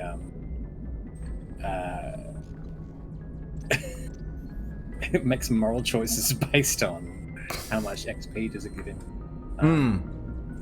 I hope it's not I'm not coming across the same way. I would like this character to get to level 30 as soon as possible, but on the way to be a good person, obviously. Are we going to can the character's look in Mass Effect 2? Good question. Like, I would actually like to use Mass Effect 2's engine to get closer to Gina Carano's face. Me too. Cool. There you go. That's the answer. Yeah. Status report. How's the Normandy performing? Is she everything they said she'd be? She's still in dock. She's the best ship in the fleet. If you've got a pilot who knows how to handle her. Balance isn't what you'd expect. Takes a while to get used to that oversized drive core we got stuffed in the back, and her power can sneak up on you if you're not careful. The Normandy's probably too much ship for your average Alliance pilot, Commander. Lucky for you, I'm anything but average. Nice. Nice. Let's hold a meeting. I like to know my crew. Mind if I ask you a few questions? I can see where this is going. You did a background check on me, didn't you? Well, I'll tell you the same thing I told the captain. You want me as your pilot. I'm not good. I'm not even great. I am the best damn helmsman in the Alliance fleet. Top of my class in flight school, I earned that.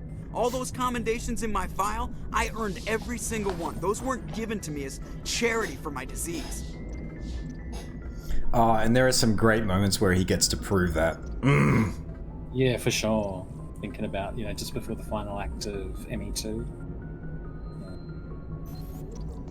Kate says, I'm just about to start a new D&D group, and I'm telling my newer players that you gotta always go with what your character wants, even if it's not... A newcomer joins the fleet. Even if it's not tactically sound.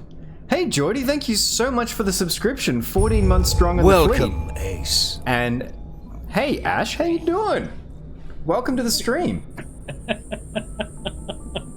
Report to the ship. We'll bang, okay. We'll bang, okay. I'm not sure that there's a subscriber level that has that as a reward. That's rather forward? Forward, yes. 10 forward? Yes, I believe in Star Trek they refer to that sort of talk as being a little too 10 forward. A hearty welcome to Geordie. For as long as there has been a channel, there has been Geordie. Truer words. Truer words never spoken. You were spoken. telling me about those voice things earlier on. Oh, no. Yeah, those aren't the ones. Those aren't the new ones. Like, you don't hear those, I think, because they're the desktop audio ones, the notifications for follows and everything else. Yeah, I've tweaked a little bit the other ones as well, so... Alright. Let's go first with... I didn't mean to insult you. Yeah. Everything did happen at once. I'm sorry, Joker. It's so I didn't true. even know you were sick. You mean you didn't know? Oh, crap. Turning virtue into a weapon. I've got Vrolik syndrome, brittle bone disease. The bones in my legs never develop properly. They're basically hollow, too much force and they'll shatter. Even with crutches and my leg braces, it's hard to get around. One wrong step and crack! It's very dramatic. But I've learned to manage my condition, Commander. Put the Normandy in my hands and I'll make her dance for you. Just don't ask me to get up and dance unless, you like the sound of snapping shin bones. Seth Greenitis. What are the symptoms of Seth Greenitis? He's going and creating a cult following skit TV show. All right. How'd you get? Tell me Definitely nicknamed because Kat asked that before. Yeah. Yeah. Oh, okay. Yeah. Do it. All right. How did Joker get his name? Gotcha. Yeah, fair enough. Why does everyone call you Joker? It's a lot shorter than saying Alliance Flight Lieutenant Jeff Moreau. Plus, I love to make little children laugh. I like the breathiness on the children laugh bit. I like the twist he gave that. All right, that's no answer. Yeah, right. That's no answer. I feel like both of those are a bit.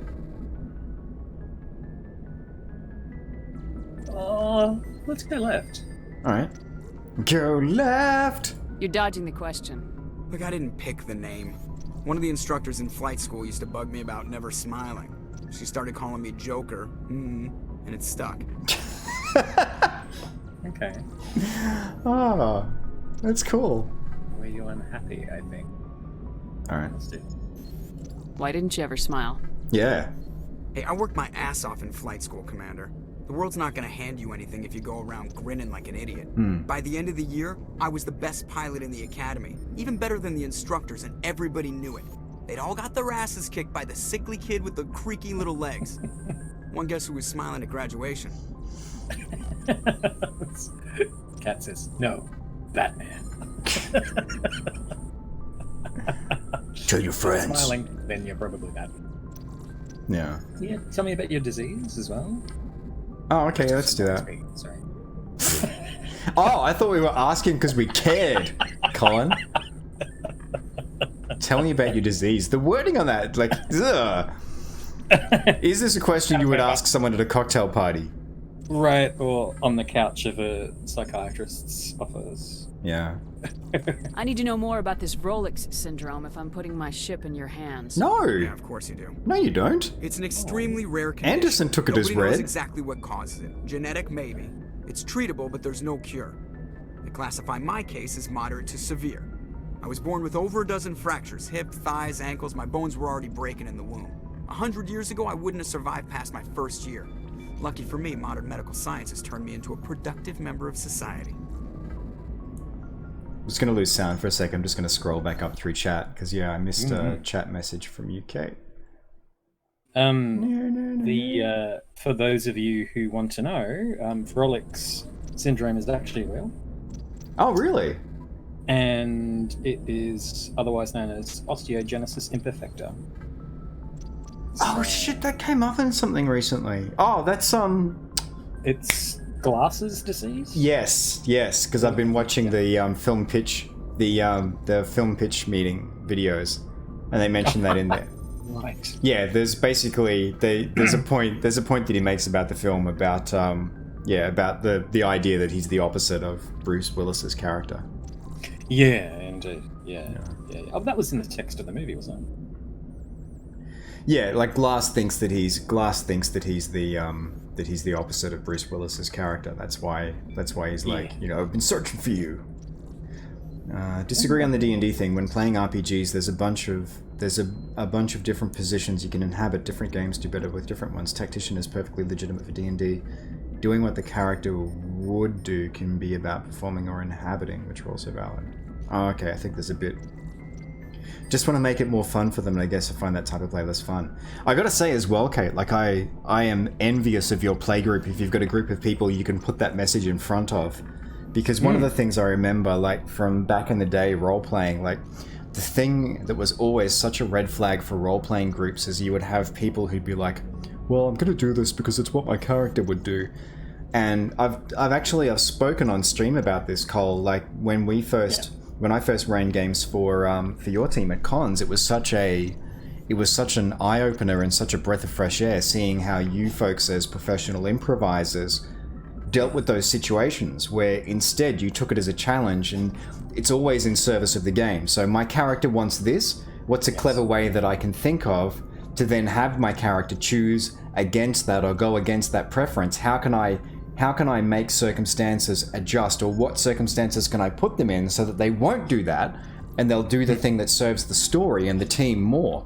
And it made for such a great game. But I've seen so many people basically just throw spanners into ongoing like campaigns, just going, oh well, this is what my character wants and this is what they do, so I have no alternative to this, and it's such BS.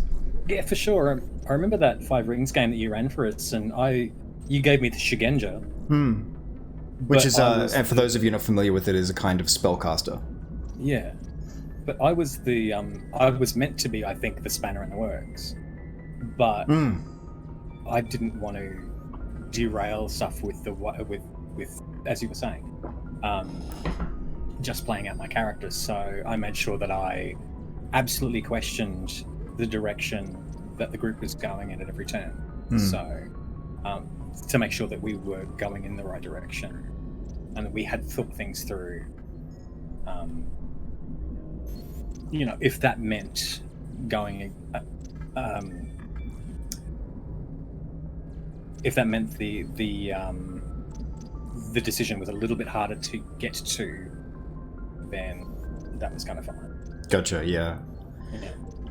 You wished you could do an online Atmosphere campaign. What's Atmosphere, Geordie? Is that the VHS DVD game where you're playing a board game, but you're playing against the clock because occasionally some events would happen on the TV screen. Oh, like Nightmare. Oh, wow. Yeah. Oh, yeah, that would be awesome being able to do that online. Yeah. That'd be kind of cool. Both have their downsides. Tactician can be less fun because bad things don't happen as much, whereas inhabiting or performing leads to, RPG Nuremberg defense. Yeah. Yeah, it's an interesting one. It's an interesting one because I think with game balance as well, like modules a lot of the time. Oh, Atmosphere is Nightmare. Oh, that's right. That was the first in the series. It was the first, yes. Yeah.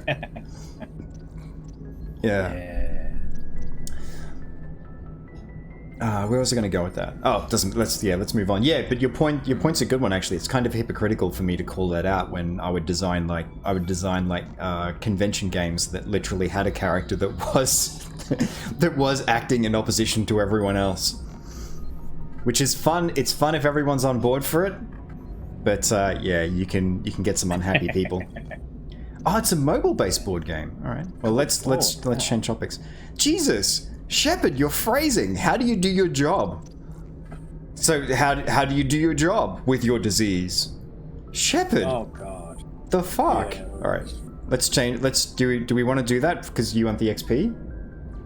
You know, it's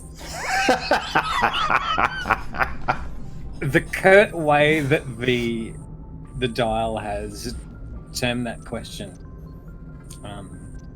See, I would say, how do you perform your duties? Yeah.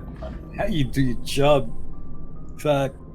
Yeah. And I guess, and sometimes these have been curt, but the response that we've gone into has been quite polite. Sometimes they've been polite and the other way around.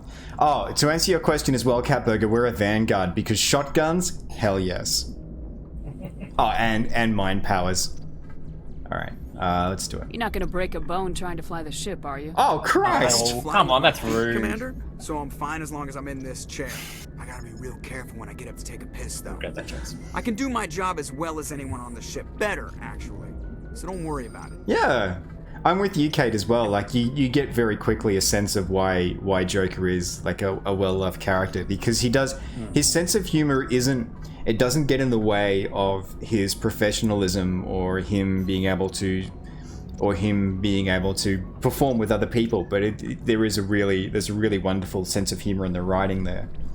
All right. Nice one, Ash. I like that. Really like storyteller director stance, which is where you play your character in a way that you use them as a pawn or a tool to tell an interesting story. Yeah! Yes, exactly, yeah! Making them act out of character sometimes to move the story in an interesting way. Yeah, and I think that's where the real challenge can come in as well, like avoiding tropes like idiot football. Like how can you maneuver them into a situation to get them to work in service of that? Yeah, focusing on the story. Yeah, that was the thing I learned watching Colin and his friends like play games. Real focus. Yeah, no. I mean, it's setting up the rules and then breaking them occasionally just to make things interesting. You know? How does Joker go to the bathroom? Regularly. I'm not trying to make you uncomfortable. Let's talk about something else. Well, Shepard, Whatever you want, Commander. All right. Investigate, I think we're up to now. Yes. Accurate, Ash. Yeah. How'd you end up joining the Alliance? Look, if you're looking for an inspirational tale of the crippled kid overcoming impossible odds, you're gonna be disappointed. My mother was a civilian contractor working for the Alliance. I basically grew up on the Arcturus station back when they were building up the fleets. Spend all that time around Alliance ships, there's a good chance you'll end up going to the Academy. Is Arcturus a star near us? Because that name pops up in a few different bits, like genre fictions. Pretty sure it is. He can't move without breaking any of his bones. That's not true, Catburger. He can move around. He just has to be careful. Yeah, the dude can move around. Yeah, I think it's impact that makes it worse. So it's just be a matter of him moving around kind of more carefully than we would. Yeah, presumably he would have like either a frame or a cane or or splints. And in ME2, when he's animated to go around the ship, he works with the limbs. And he walks pretty slowly. He doesn't run. All right. I think that's it. That's everything. I have to go. All right, see ya. You still have 12,000 channel points, Kate. Yeah, I've got to figure out something to do with them. It just feels like the least interesting puzzle that Twitch has given like content creators at the moment. Like we just put in our new audio alerts. All right. Oh yeah, Arcturus is the 4th brightest star in the night sky in the northern hemisphere. Yeah. AKA Alpha Booties. Alpha. Just how do you pronounce that? No, it's Alpha Booties now. Booties. Get them Alpha Booties. Heaven. It's a heavenly body. Brightest stars in the northern hemisphere. Oh, okay, that explains it then. Oh, there we go. I went to the galaxy map and. Yeah. All right. We don't want to talk to anybody else in the ship or anything like that. Well, it'd get XP, Cole, so you tell me. Oh. Alpha Booties Charlie Delta. Alpha Booties Charlie Delta. Ready for pickup. Yeah, I agree, Kate. Yes, totally that, we've got a character with a disability. Yeah. It's a relatable character. So. Yeah, it feels like BioWare don't always get it right, but they're conscientious about doing what they do, and they've always been foot forward with representation, which is awesome. Yeah, sure. All right, let's talk to Navigator Presley. Come on, then. I'm pressing the Presley, but nothing's coming out. Hey, Presley, what you doing? What you doing, buddy? You do the thing. You navigating? Yeah. You navigating? Yeah. What's on the screen? Wow. We're looking at that. We're looking at that. Click that thing. No, that thing. Do that. Come on, do it. Alright. Oh, that's just a comlink. Alright. But yeah, it is awesome, and Seth Green does, I think, a really great job of... Because it would be so easy to make that character just acerbic and unlikable, or just way too jokey and unprofessional, but he walks a fine line with it. I think that kid's gonna go far in voiceover. He's got chops, see? It does say in the wiki that this is a good time to start talking with the crew. Oh, okay. In the dock. Yeah, which I'm sure everyone would love. Hey, so tell me, what do you think about Shepard? Well, Shepard spent 4 hours talking to everyone in dock before triggering the cutscene that let us leave. He'd occasionally just like stand there, and there would be this uncomfortable silence. I'm wondering what he's thinking. Our Shepard is like the paranormal activity of Shepards, where there's just video footage. the timer just like sprints forward, and it's just standing there. Yes, just staring at someone. Hey, Caden. Yay, Caden. Caden gets his own like screen. He gets like his own little DJ booth. That's so cool. Waka, waka, waka.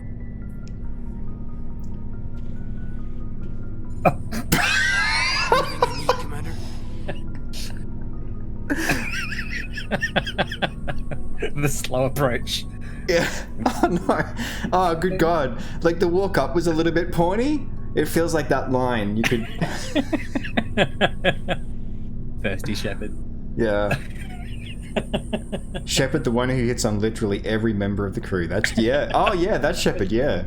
I was thinking about the Dirty Dancing. One of the songs in the album. So one of my favorites is Hungry Eyes, but if you listen to the song, really it's Thirsty Eyes. Oh yeah. The video where the video when Lord of the Rings came out, there was a mashup of not a mashup, but it was a cut together of scenes with Legolas and Aragorn. Oh, it's brilliant. Have you never seen that? No. Oh, go search, young man. It's content made for you. Just trying to get a sense of where the crew is at. Thoughts? Make sure the DLC is complete. We'll have time for personal debriefings later. Oak milk kills hungry, thirsty eyes, Dad. Nice, thank you, Ash. Yeah, sorry, Catburger, when you say make sure the DLC is complete, I feel like I'm missing something there. We'll have time for complete with DLCs, maybe? I don't know. We'll have time for personal debriefings later. So, am I infected with this thought process, or is everything here now a double entendre? Personal debriefings. Alright. Tactical appraisal. Go ahead. The asteroid in ME2. We're talking about that one? Or is it... Does it happen in ME1? I haven't played the DLCs in ME1. So is there an asteroid? It definitely comes up in ME2. Oh, okay. Is the one that's heading to the relay in the... I can't remember which system it was. Oh, yeah. Isn't that Pinnacle Station, or...? Can't remember. Anyway. Gotcha. Alright, tactical appraisal. What's your opinion on the last mission? I don't see how we could have done things any better. At least not without getting to Eden Prime sooner. And we were on the scene faster than any other Alliance ship could have been. Alright, that's it. Alrighty then. Exactly, Kate. You can feel the air quotes. Yeah. Commander? Time to get some. Is Garrus down the center there or not? I can't remember how to... Yeah, let's find out. Where is the engine? Sleeper pod. Welcome to the sleeper pods. Click on it to XP. Oh, jeez. Your insatiable thirst for XP. Yeah, Shepard just went around the whole goddamn ship, just touching everything. It was weird. Just singing XP, XP, XP. You'll level up, like, without any warning, and you'll thank me. Yeah. Yes, Commander? Yay. Is there something you need? One of my favorite characters. So cool. Hang on. Clickety. Thank you. Personal questions. How did you end up serving on an Alliance? I think my mouse is dying. I enlisted right out of med school. Earth always seemed boring to me. Too safe, too secure. I figured the colonies were teeming with exotic adventure. I wanted to travel the stars, tending the wounds of tough soldiers with piercing eyes and sensitive souls. Turns out military life isn't quite as romantic as I'd imagined. Yeah, we've had this conversation Humanity needs before. the Alliance if we want to keep expanding through the Traverse. Yeah. And the Alliance always needs good doctors. So I stayed on to do my part. Yeah, I think. Alright. Well, let's. We can go on. We wouldn't have spoken to Garrus though. I should go. Goodbye, Commander. Or Tali. Yeah. Yeah, exactly. If we can find our new crew members, that'd be worthwhile. But for the other ones, I'm pretty sure we scoured the ship of like people to chat with first time around. Because I remember having that conversation with her. She's still one of my favorite characters. She's awesome. It's Liara's office then behind her as well, is that? Did I go in the wrong direction? Let's see this. Personnel manual. Examine. My thirst for... XP! Yes, XP! Feed the XP! I must level up! Thank you later. Maybe nothing. Nothing click here. Yeah, no, there's nothing here. This is a... That's a dead end. So where am I going? Down the stairs again. To Chakwas? Oh, no. No? Set back up. Alright. Get that away. I think I remember this. There's like a tricky, like... Isn't there like a... There's like a weird double blind, yeah. Yeah. A bit of a redesign, obviously, in the next game. So. Yeah. Yeah, and that's one area where I feel like there's at least like a narrative. There's a narrative thing to hang off the reason like why you go back to zero. It feels like I've played games that have dealt with that much worse. Like God of War 2 is a great example of that. I mean, it's a great trailer for the end of the game. But with God of War 2, it's like, check out these awesome god powers! You're Kratos, you can kill everything! Look, why'd you put your penis in that man's eye? Now he's dead! And then all of a sudden it's like, oh, but now you've lost all your powers! Oh god. Click. Right. Press triangle to breathe! Your diaphragm requires work to lift, it's so hard! Yeah, there's like this thing that happens like 5 minutes into the game where you lose all of the powers and you go back to being like, you know, super weak. Good lord. So at least for Mass Effect 2, there's a reason why it happens. Hey, Tali, how you doing? Your ship's amazing, Shepard. I've never seen a drive core like this before. I can't believe you were able to fit it into a ship this small. I'm starting to understand why you humans have been so successful. I had no idea Alliance vessels were so advanced. It just seems like an area where there'd be a lot of radiation, and I'm like, I'm so glad it's the future. They'll probably sort of that crap out, but, you know, it just looks dangerous to just stand next to it. Kat, I think you're right. I think she is not too far out of her team. Yeah. Yes, she's, in terms of Quarians, she is young. So she's going out to see the world. Alright. This ship's special? Normally they're not? Yeah, this ship's special. Alright. Gathering information on us. Wow! Oh. Jesus, Shepard! You know, Kyle, if I click that, there's probably XP. There probably is, but it's the wrong sort. The Normandy's a prototype, cutting-edge technology. A month ago, I was patching a makeshift fuel line into a converted tug ship in the flotilla. Now, I'm sitting on board one of the most advanced vessels in Citadel space. I have to thank you again for bringing me along. Traveling on a vessel like this is a dream come true for me. If I don't know if I'm playing revisionist history here, but I remember sort of this moment, like going and chatting to the crew when I had the Normandy and the Normandy was mine and I was suspected. That was the point where I was just, I'm sold. Like, I'm 100% in on this game now. Okay. Like, even just, I know we were kind of racing for a tea break after we got on the Normandy and we were talking about a lot of stuff in the interim, but it's just such a great moment. And like the one that put the button on it too was like the triggering the first cutscene, leaving like under my own steam Or, you know, well, Joker's flying the ship. I mean, there's a crew of people. They do important things too, but I'm Commander Shepard. And yeah, just heading off into the galaxy, that feeling of expansiveness and just everything is open for you to explore. It was one of the first games to really give you that. Oh, nice.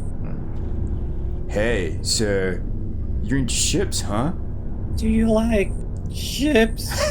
I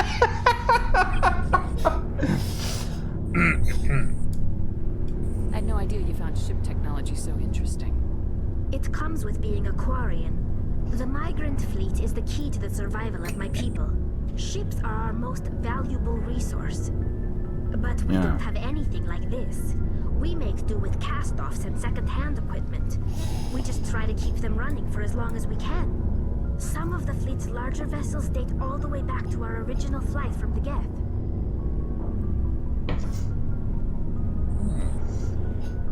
Yeah, and like, is it, if I'm not remembering the name wrong, Blacklight Studios out of Perth do they do the Battlestar Deadlock series. And that's a whole different story. It's kind of analogous to the Quarian fleet. It's a ragtag group of ships trying to make do. And the idea of like an XCOM or something like that, where you're managing resources and trying to keep as much of the fleet alive as possible moving through space, it's so good. Which I guess is what Deadlock is. You just have like real-time 3D tactical battles. All right. Yeah. But yeah, there's just something about that just, you know, it just starts engaging the brain. It's a really delicious like idea. It's exciting. Yeah, it is. I can't believe your fleet's still using ships that are 3 centuries old. Jesus, Shepard! They're constantly being repaired, modified, and refitted. They aren't pretty, but they work. Mostly. We've tried to make ourselves as independent as possible on the flotilla. Grow our own food, mine, and process our own fuel. But some things we just can't make on our own. A patch to maintain the hull integrity requires raw materials we just don't have. That's why our pilgrimages are so important. See, in like 3 lines of dialogue there, you've gotten a pitch for a game. Manage your agriculture, manage your minerals and mining, send out your young Quarians on pilgrimages in order to get the resources that you need that you can't create yourself. Asteroids. You hear this, BioWare? This is Mass Effect 5. The Quarian fleet. How do you mine on a ship? Catburger? It would be asteroids and local celestial bodies. I mean, if you were lucky enough to find the booties. Yeah. I've been watching a lot of science videos and listening to all the science podcasts, and Neil deGrasse Tyson has come up a lot, and he said, yeah, like asteroid mining is the way to go for the future. A lot of minerals available. So, yeah. Oh man, my mouse really is dying. I haven't even been playing any Diablo. I suppose it's lasted a few years. That's how I killed my last Razer mouse, Diablo 3. Really? Yeah. We gotta click on everything. Yep, everything's coming. Shepard is so rude. Yeah, it feels like Shepard's super abrupt at times. Quarians. Tell me about your people. Yeah. Our lives aren't easy. Resources are scarce, and we are constantly on the move. Everything we do must in some way contribute to the continuation of the migrant fleet. There are 17 million Quarians in the flotilla, and each of us relies on the others for survival. The bonds among my people are strong. Unfortunately, we have had to surrender many of the freedoms and civil liberties other species take for granted. So Colin, if you wanted to see a concept like that writ large, you could, for example, watch the amazing Expanse series and examine how the Belters are dealt with as a people. I might. There you go. Just do that. You know, what kind of freedom? I have like 6 streaming. It's illegal for parents to have more than one child. No, you're right. That's my bad. I did that thing that I do. Strain our resources to their breaking point. I'll hold that thought for you. We also can't allow our numbers to become too few. Yeah. If our population is in decline, the rule against single births is temporarily repealed. See? Manage your populations. In extreme cases of population decline, incentives are even offered to encourage multiple births. Though the Conclave hasn't had to take such measures in nearly a century. Alright, you're saying you have 6?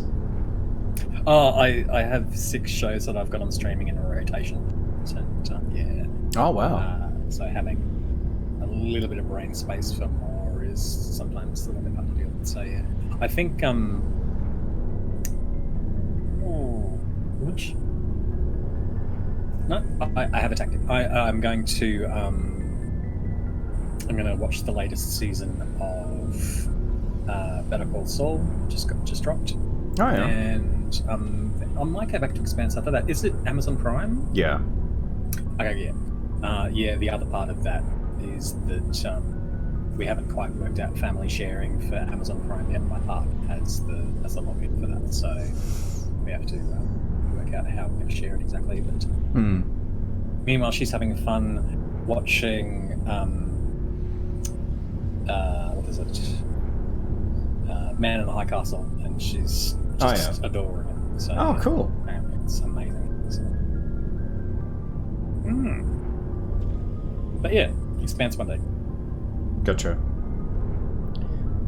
The thing about asteroid mining is that there are incredibly valuable resources on Earth that we don't get after because of because they cost too much. Yeah, the effort versus reward in terms of harvesting them. Increased cost of asteroid mining. Is that true though? Like once we can break the tyranny of gravity?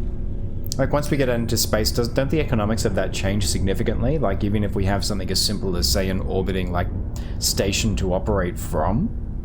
Yeah, I reckon like asteroid mining would be a thing that would be, you know, once you're out in space, you know, that's how you get your stuff. But you know, like given that it costs 10,000 US a pound of material to launch something into space, yeah, it is prohibitive.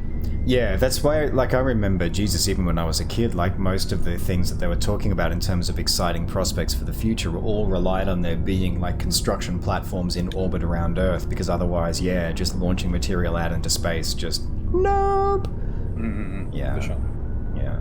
There's the Dead Space games. Yeah, the Dead Space games have a really interesting take on that. The Ishimura is what's called a planet cracker. It ends poorly for humanity when they do that. Yeah. Like it turns out that... Really hard to work. Sorry, go ahead. Oh, I found that game hard to play, so yeah, I didn't get through it. Yeah, Dead Space 1 is a ride. Like I'm not a huge fan of Dead Space 2 because it's a very different game, and to be fair, I did play that through on hard, up to a point. And yeah, it's a very different kind of game, but Dead Space 1's a freaking masterpiece. I still remember having the thought at a point in time, I am very scared playing this game right now because I am alone. I wish my dead girlfriend would come and talk to me again to keep me company. Did you regret that wish as well? No, because the game takes you to some very strange places in terms of your she turns out to be like the least of your problems after being like one of the super freakiest parts of the early part of the game. Welcome to Fantasy Island. Yeah. All right. The Conclave. But yeah, it turns out that planets are like confectionery, and sometimes instead of a soft, chewy center, they have a horrible Lovecraftian center.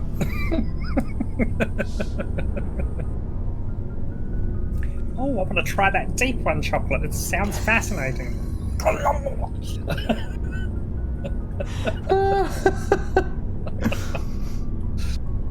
That's your government. The Conclave is our civilian branch of government. Each ship can elect a representative to serve on the Conclave and make decisions that affect the fleet as a whole. On matters that affect an individual ship, however, the captain has the final say. It's a tradition that dates back to the early days, when the fleet was governed by martial law. Who we all remember from Tekken. Captains nowadays are smart enough to have an elected council from their crew to give them advice and guidance. Okay, cool. Ah, there we go, yeah. I'm just calling it out. Democratic. Dead zombie monsters. Oh, yeah, the necromorphs in Dead Space are freaking awesome. I've got, over in the corner, you can see it at the moment because my camera refuses to open its settings up to me, but underneath my Fallout helmet, I've got a necromorph over there in the corner. Yeah. Freaking terrifying those things were. You're democratic. So the ultimate power rests with elected officials? In practice, the Conclave and the respective council for each ship tend to set the rules that govern our daily lives. But in theory, we are still under military jurisdiction. Huh. The 5 top-ranking military officials in the fleet serve on the Admiralty Board. These 5 have the power to overrule any decision by the Conclave in case of emergency. To do so requires unanimous agreement among the Admiralty, and they can only do this once. After that, the entire board must resign their posts. Nice. It's a safeguard that served us well. In nearly 3 centuries, the Admiralty Board has only overruled the Conclave 4 times. Do we get to see the Conclave in ME2 at the trial? I remember it being 3, but I could be wrong. Okay. Investigate. Gosh. Yeah, let's do it.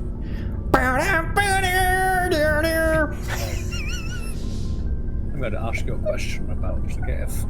Yeah. Oh. Yeah, Dead Space always looked too scary for you. Dead Space, Kate, is one of the scariest games that I have played. Yep, we're getting to the Geth Cat Burger. Oh. We're just calling back to our stupid joke about James Bond having his sting follow him around. This is why this is going to take years! Years, folks! Years, I tell you. I want to know more about the Geth. I doubt I can tell you anything you don't already know. It's been almost 3 centuries since they drove my people into exile. All I know is the story of their origins. What they were when we created them, and how they turned on us. Phew. Complicated. Hereby hangs a tail. Yeah. Interesting. The Geth were originally created to serve as an automated manual labor force. Initially, their intelligence was as limited as any VI. Over time, we made small modifications to their programming to allow them to perform more varied and complex tasks, bringing them closer and closer to true AI status. I keep forgetting. Referring to Legion. Go ahead. Cat's referring to Legion there. Shepard Commander. Oh, gotcha. You keep forgetting. I keep forgetting that AI is illegal in this setting because it reminds me of, and I think we've talked about this before, but the Butlerian Jihad in June. Yeah, because they have a law against the same thing. Yeah, and I find that it's really interesting. Yeah, right. Hang on a minute. So, oh god, Edie is not an AI. Edie is a VI. No, Edie is an AI. Is an AI. Yeah. Okay, we're gonna come back to that. Masquerading as Got it. Kevin's forgotten so much. So much. Oh, good. Yeah. How come the council didn't step in and stop you? This wasn't true AI research. We may have been skirting the bounds of the law, but we never did anything that was actually illegal. The changes were so insignificant, so gradual, that we were able to control them. Or so we thought. But one thing we underestimated was the power of the neural network. 1 million Geth thinking simultaneously created an inherently unstable matrix. Yeah. Neural networks are interesting things. Yeah, a neural network computer. Yeah, a learning computer. I think Ash knows way more about... Hey son, yes, we are back. We are back. Ash knows more about them now than I do, but I did a minor on computational intelligence at uni. And just the idea that, like, it's basically you feed a bunch of data in, like you kind of push it into the sausage maker, and eventually it's able to make decisions that theoretically like make sense. And you're like, why does it think that? Yeah.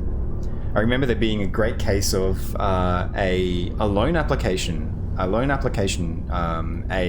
program that was driven by a neural network that made decisions on whether a loan application should or shouldn't be accepted.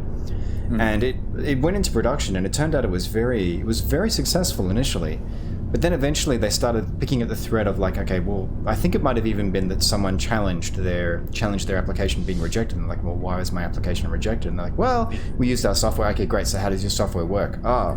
Well, it's a neural network. It's kind of complicated, and they ended up having to unpick it to the point where it took basically feeding information through it to realize, it's rejecting based on postcode, which is illegal. What? Yes. So people in certain socioeconomic areas were just getting blackballed because there was, demographics of the area. There was a higher risk. That's insane. Yeah. Ash says, "I know how to make them. Don't know much about how they actually work." Well, I mean, that's kind of the thing. That's how they. Yeah, I think that's pretty much how everyone does it. Like, it just becomes this aggregation of numbers. Well, the thing is, son, like, in terms of, it did a good job in a way, in that the decisions it made, like, if you take morals out of the picture, from a purely financial sense, they made sense because there was a higher rate of failure in those particular areas from a demographic perspective.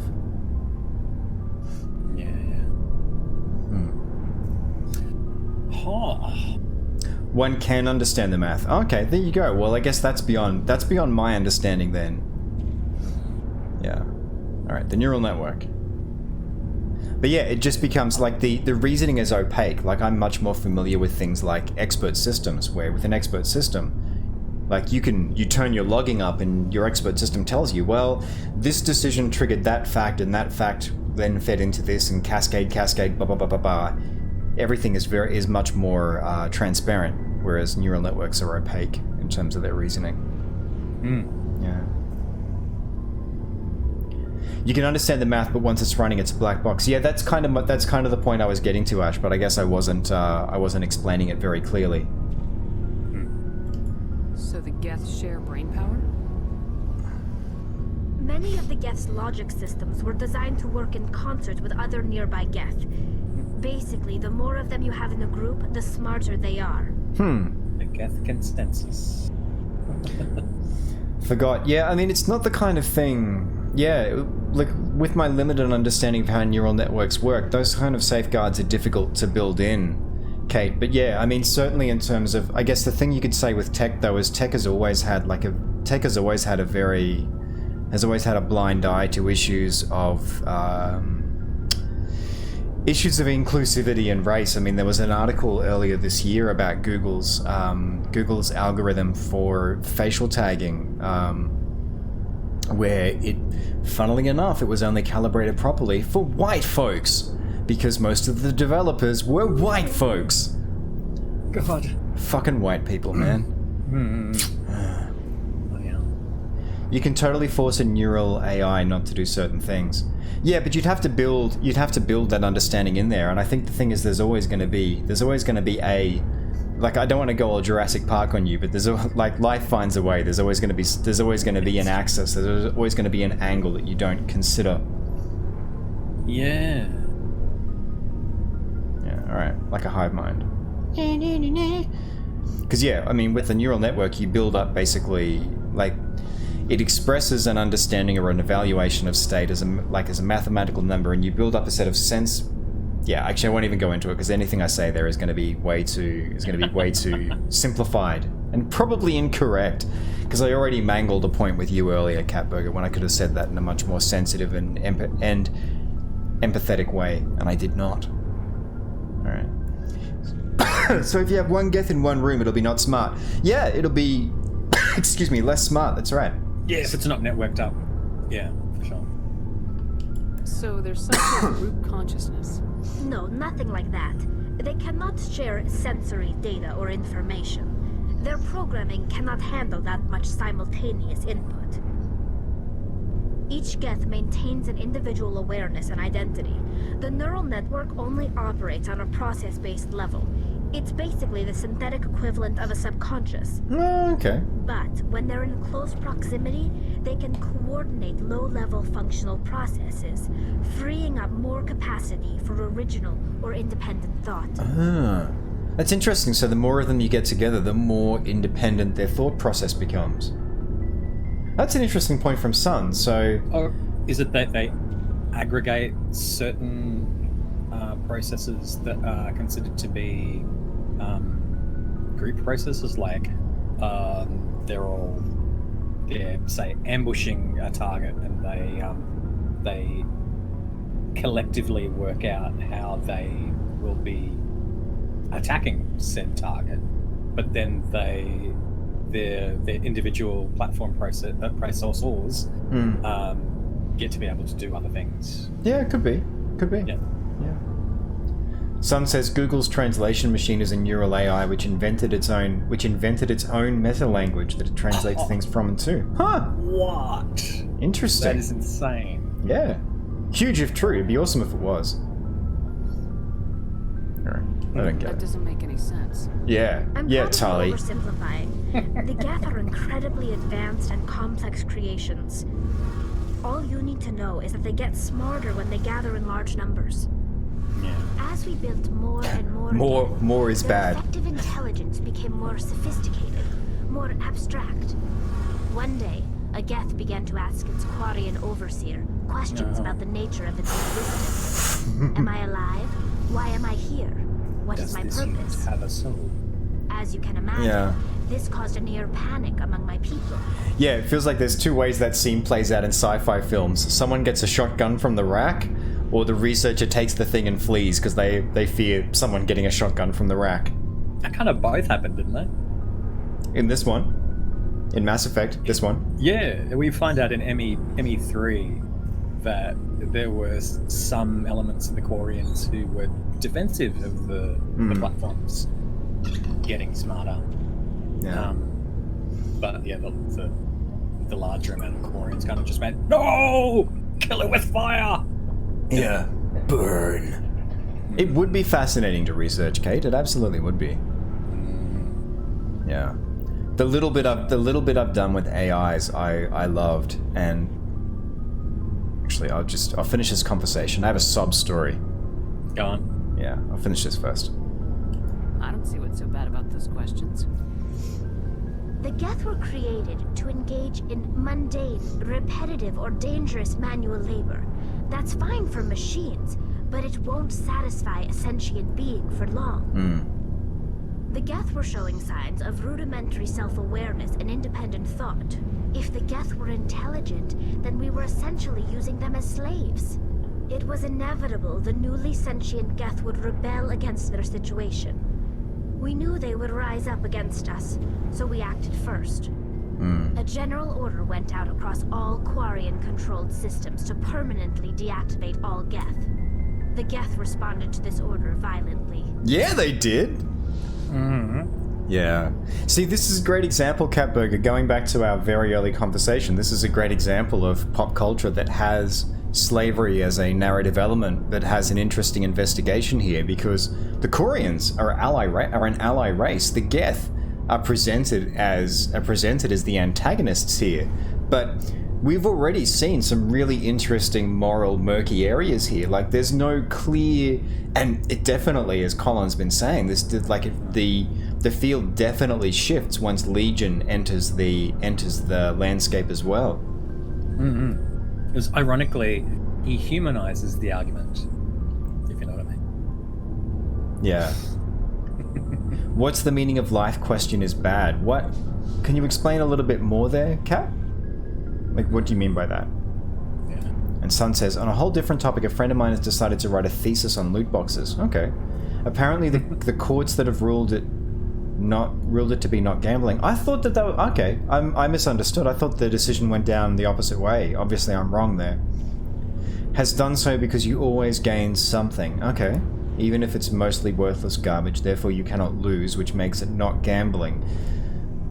Yeah, kind of analogous to buying like a Magic the Gathering booster pack or something like that, because it's always going to contain something. It might just not be what you want. Yeah, right. Okay. Mind, not all courts that have ruled on that has taken this view, but especially in the US, that's the ruling. Yeah, am I thinking that it's the European courts that I'm thinking of that ruled it as gambling, or have I got that wrong? Yeah. That is weird. I mean, everybody knows that it's random what's going to happen when you're going to get out of the box. Yeah, and that there's a wildly varying dollar value in terms of what you're going to get back. Yeah, right. Yeah. Huh. All right, what are we going to go for? They defended themselves, or what did you expect? Cats voted for what did you expect? Oh. I'm feeling they defended themselves. Yeah, for sure. Because, they've got an awareness. So. Yeah, and again, like if we're going Paragon, that's an outright statement of fact without an accusation, without an accusatory question. For sure. Or like a value judgment in there. Just, well, they defended themselves. Hey, you can't blame them for fighting for their survival. We had no other choice. The Geth were already on the verge of revolution. By acting quickly, we had a chance to end the war before it began. The hope was that most of the Geth would still be little more than machines, incapable of organized resistance. But they had progressed much further than anyone anticipated. The war was long and bloody. Millions upon millions of Quarians died at their hands. In the end, we were forced to flee our own homeworld. We feared the Geth would pursue us, but they never came beyond the veil. Now we drift through space, exile, searching for a way to reclaim what was once ours. This goes to the core of the story of the entire series, doesn't it? Yeah. Sucks to be you. EU courts have decided it is gambling because there's no way to find out your chances of winning what you want. Oh, okay. But that's being appealed. Is it winning or losing to pay for a random collection of stuff? I don't know. Like, I mean, I guess if I go back to like Magic the Gathering as an example, with Magic the Gathering, you still are guaranteed to get 1 rare, 3 uncommons, and then math being an important skill, 11 commons, because apparently that's not math I can do on the fly. I honestly can't remember much is in a booster either, so. Yeah, it's been too long. Alright. Sure. They defended themselves? That's the conversation we just had. Should I try that again and see what happens? Yeah, go on. Alright. The Veil is an area of space. It's hard to feel sorry for them. Your ancestors tried to wipe out another species. Yeah, boom! We made a mistake when we created the Geth in the first place. But we did not make a mistake when we went to war against them. Yeah, you did. If we had not acted, they would have wiped us out. They're a synthetic life form. They have no use for organics. None. Why do you think they cut themselves off from the rest of the galaxy? Why do you think they've killed every organic being who's ever tried to contact them? Because you tried to lobotomize an entire species, and that species, the species hit the nope button, and it turned out the nope button was a very extreme response. Oh, I like the response on the left though, although it sounds like it should have a hashtag in front of it. But hashtag not everyone. Not every Geth. Not all organics.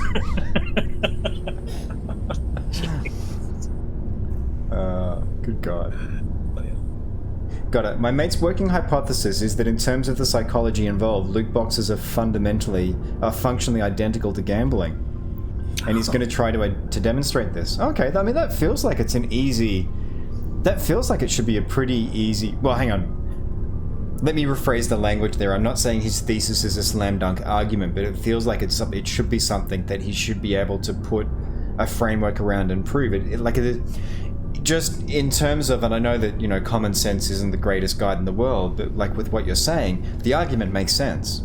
Like, you can still imagine you pay for the loot box, you get that rush of endorphins, you know, you wait for the thing, and there's the whole Skinner box reward, uncertain reward schemes.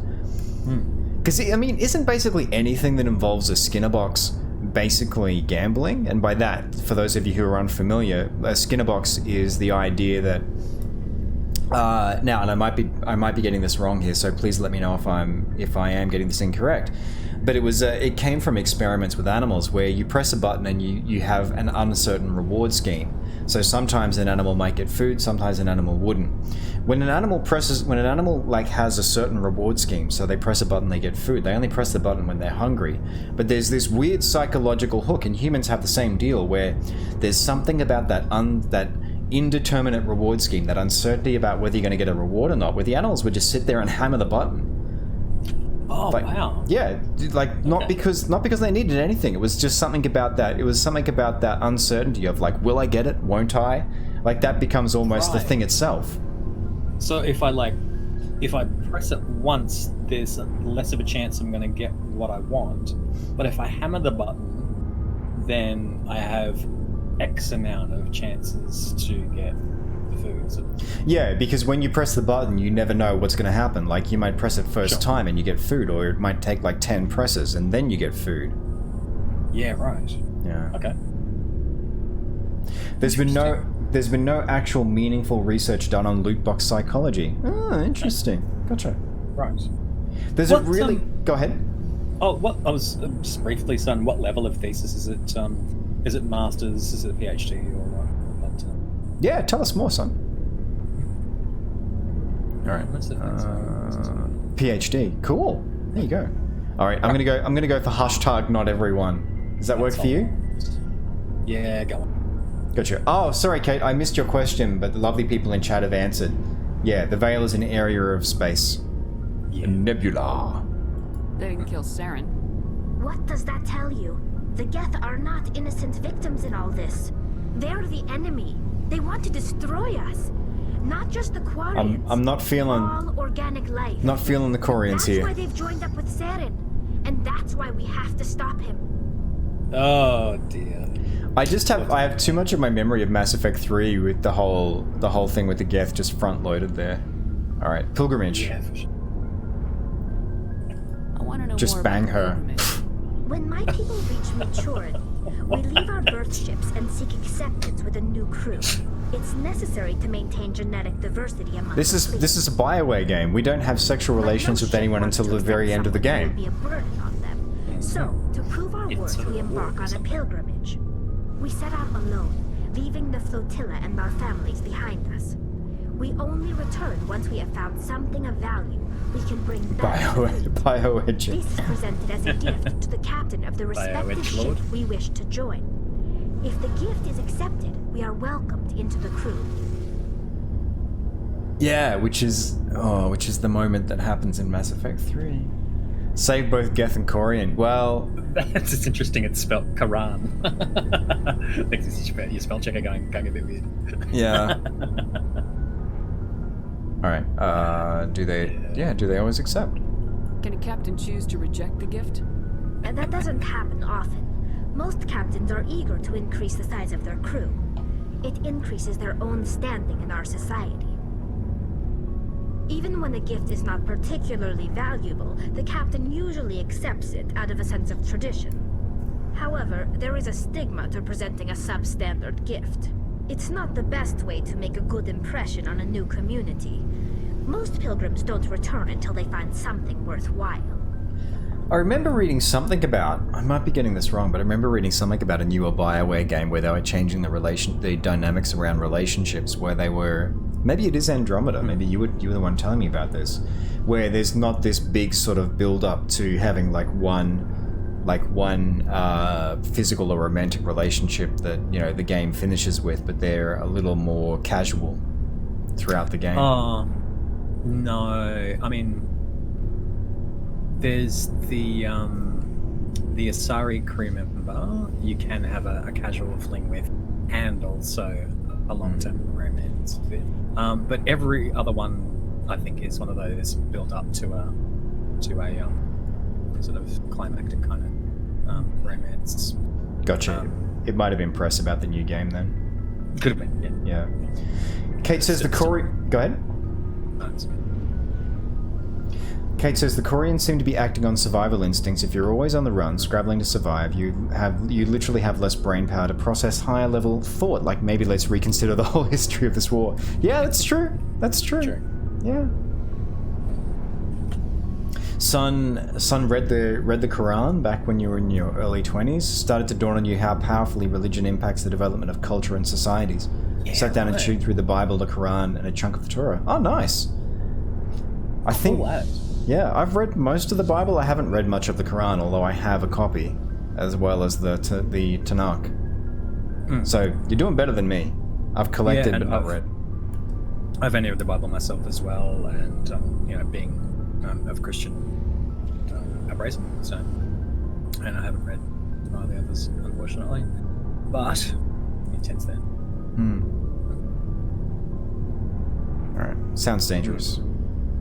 Most programs don't. Yeah. We're gonna say that as well, or sounds dangerous? Yeah. All right. I can't believe they just send you off alone. It's not like they just cast us out. Before we leave, we are given lessons in how to survive outside the flotilla, and given gifts to help us on our journey. Loot. We also receive implants to fight off sickness and disease. It's gambling. Generations of living in an isolated and highly controlled environment have left our immune systems weaker than most. Yeah. By the time we leave the fleet, we are well equipped for the pilgrimage. This is a rite of passage for all Quarians. If it were dangerous, our numbers would suffer. Virtually every pilgrimage ends with a triumphant return and the ritual presentation of the gift to one of the fleet's captains. Got it. There you go, there's the next Bond. He plays Battlefront 2. Could I interest you in a loot box, Mr. Bond? Do you expect me to loot? No, I expect you no, to... No, Mr. Bond, I expect you to respawn.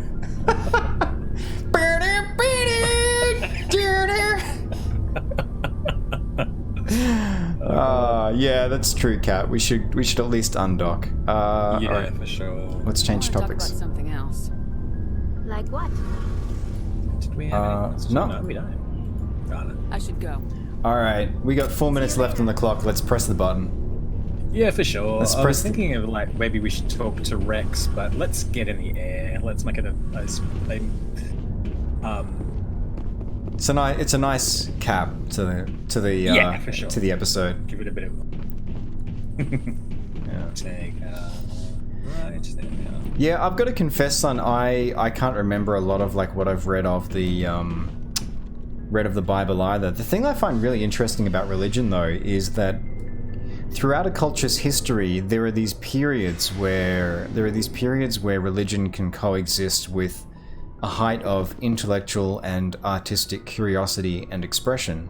So some folks who are super down on religion have this idea that it's anathema to that, but it isn't. Like even like with the Muslim religion, like that was the predominant religion in the Caliphate of Cordoba, which was this incredible melting pot of cultures and of thought, and we've had the same with Christianity as well. But then you have these periods that cultures, as they decline, can lapse into, where it becomes a way of stifling that expression.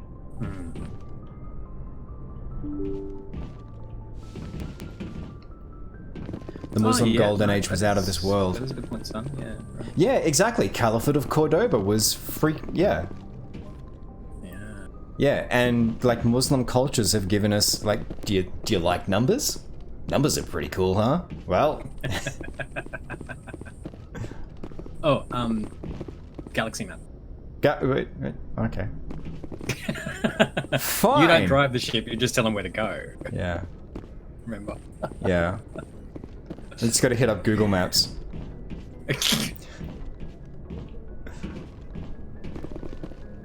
Here we go. That music.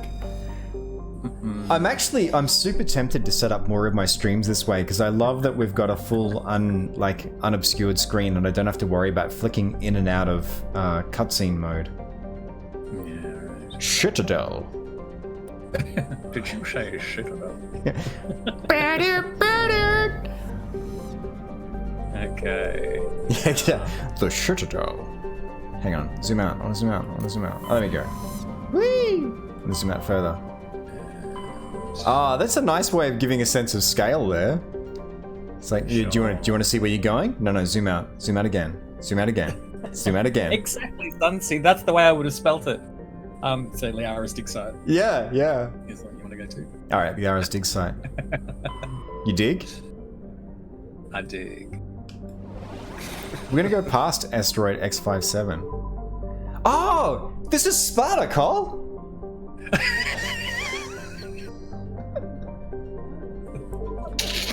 This is Sparta! Oof! Where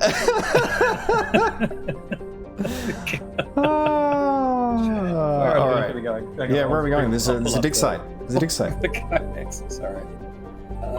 Hang on. Oh wait, I don't want to do that. Oh, we're definitely going to the Artemis Tower system. All right, I need to go back to the map then. This was a fail. Hashtag fail. All right. 5 o'clock. If I can do it inside this minute, it's still on time. Finally, our Tishoni. Oh, explore explore the uncharted worlds of the cluster. Okay, I'm just gonna go and find her in there, so we don't know which one she's in. All right. Oh, right. Oh, yeah. It's Let me the tell way. you exactly what she's. Hey, Dosbros Gaming. Yeah, we're on PC. We're on PC. And yeah, we'll see how we go with the sequels. But plan is, yeah, continuing on PC for the moment. So yeah, we're going to Artemis Tower, and then Knossos. All right. Oh shit! I zoomed out one too far. What program are we using? Oh look, we're using a bunch of them. Yes, Catburger, we will be launching soon. Yeah. Chill on the countdowns, please. All right, there we go. Giara's dig site. All right, let's go to Athens. Let's see. I mean, one's as good as another. Sure, it says Knossos. Is that the? Yeah, Knossos is. Oh, okay. So you want to go there? All right. All right. I'm gonna go. Yeah, let's do it. Yeah. Here we go. To answer your question, Dos Bros, give me 2 seconds and I will answer that question post cutscene, because it's taking a shit ton of programs to make this work the way we're doing it.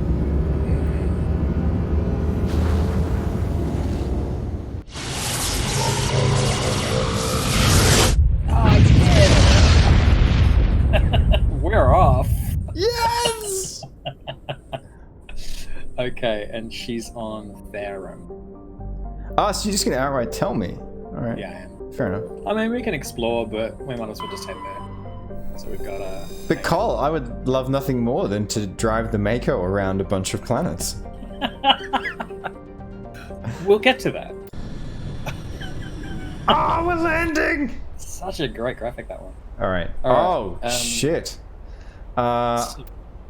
Can we ditch? Can we ditch Spracist? At the very least. All right. Because we're going to be facing a lot of tech. All right. So we've got Tully and. I'm inclined to go for that. Rex balances it out. Yeah. What nice. do you reckon? Even though they're a disagreeable team together. Do you want to go for Caden?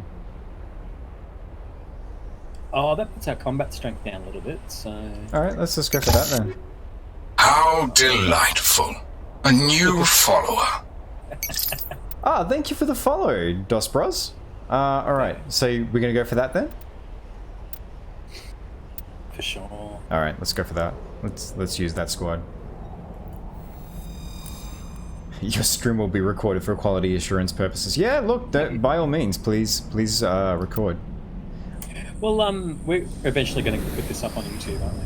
Yeah, I actually have started uploading... Oh, there it is. That piece of shit. Jesus Christ.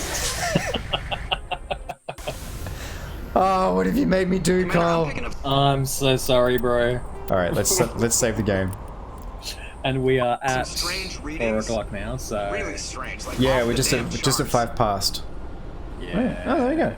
Alright, so, Dos Bros, just to answer your question, so in terms of getting this to stream just by myself, all I would need for that is OBS Studio, because I find that Mass Effect in either windowed or in main window mode, OBS Studio will pick it up just fine as a source.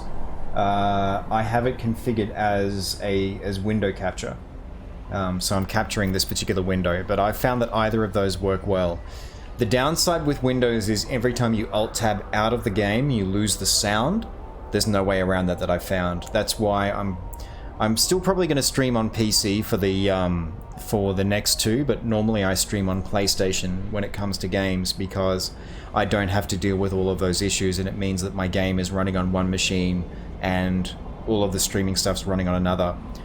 If you want to get someone else involved, like I have the wonderful Colin above me, Colin Smith, if you want to get someone else involved, this is where I had the real hassles.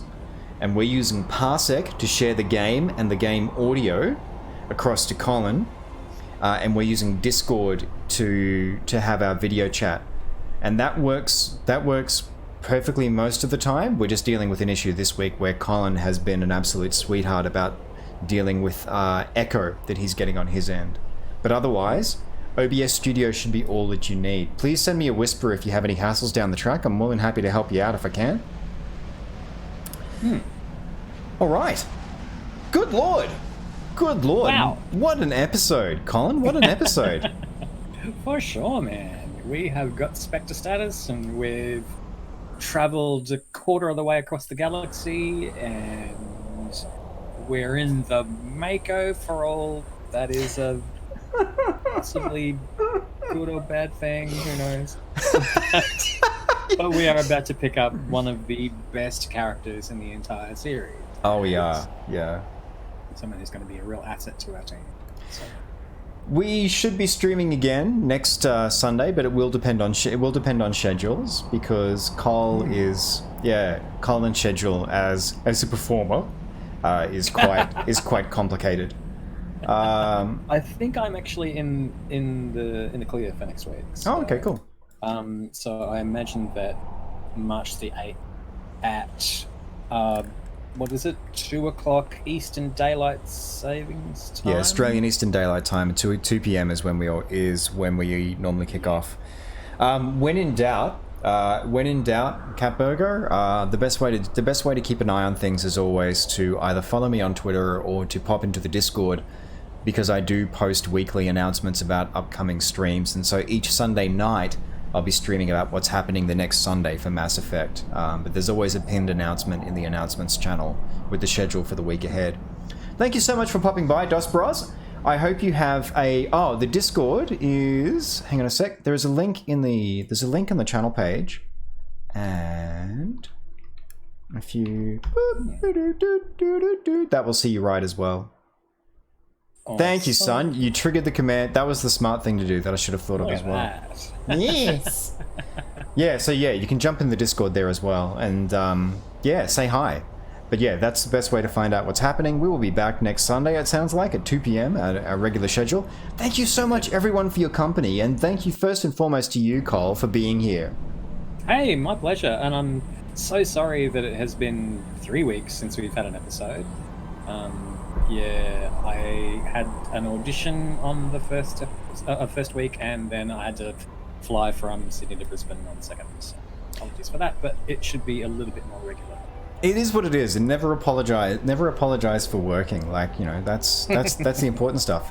Will do, Wesley. Thank you so much for it. Thank you so much for popping by. Thanks for coming along. Giant thank you to Wesley, and also to Catburger100 for joining the fleet. Thank you very much for your follow.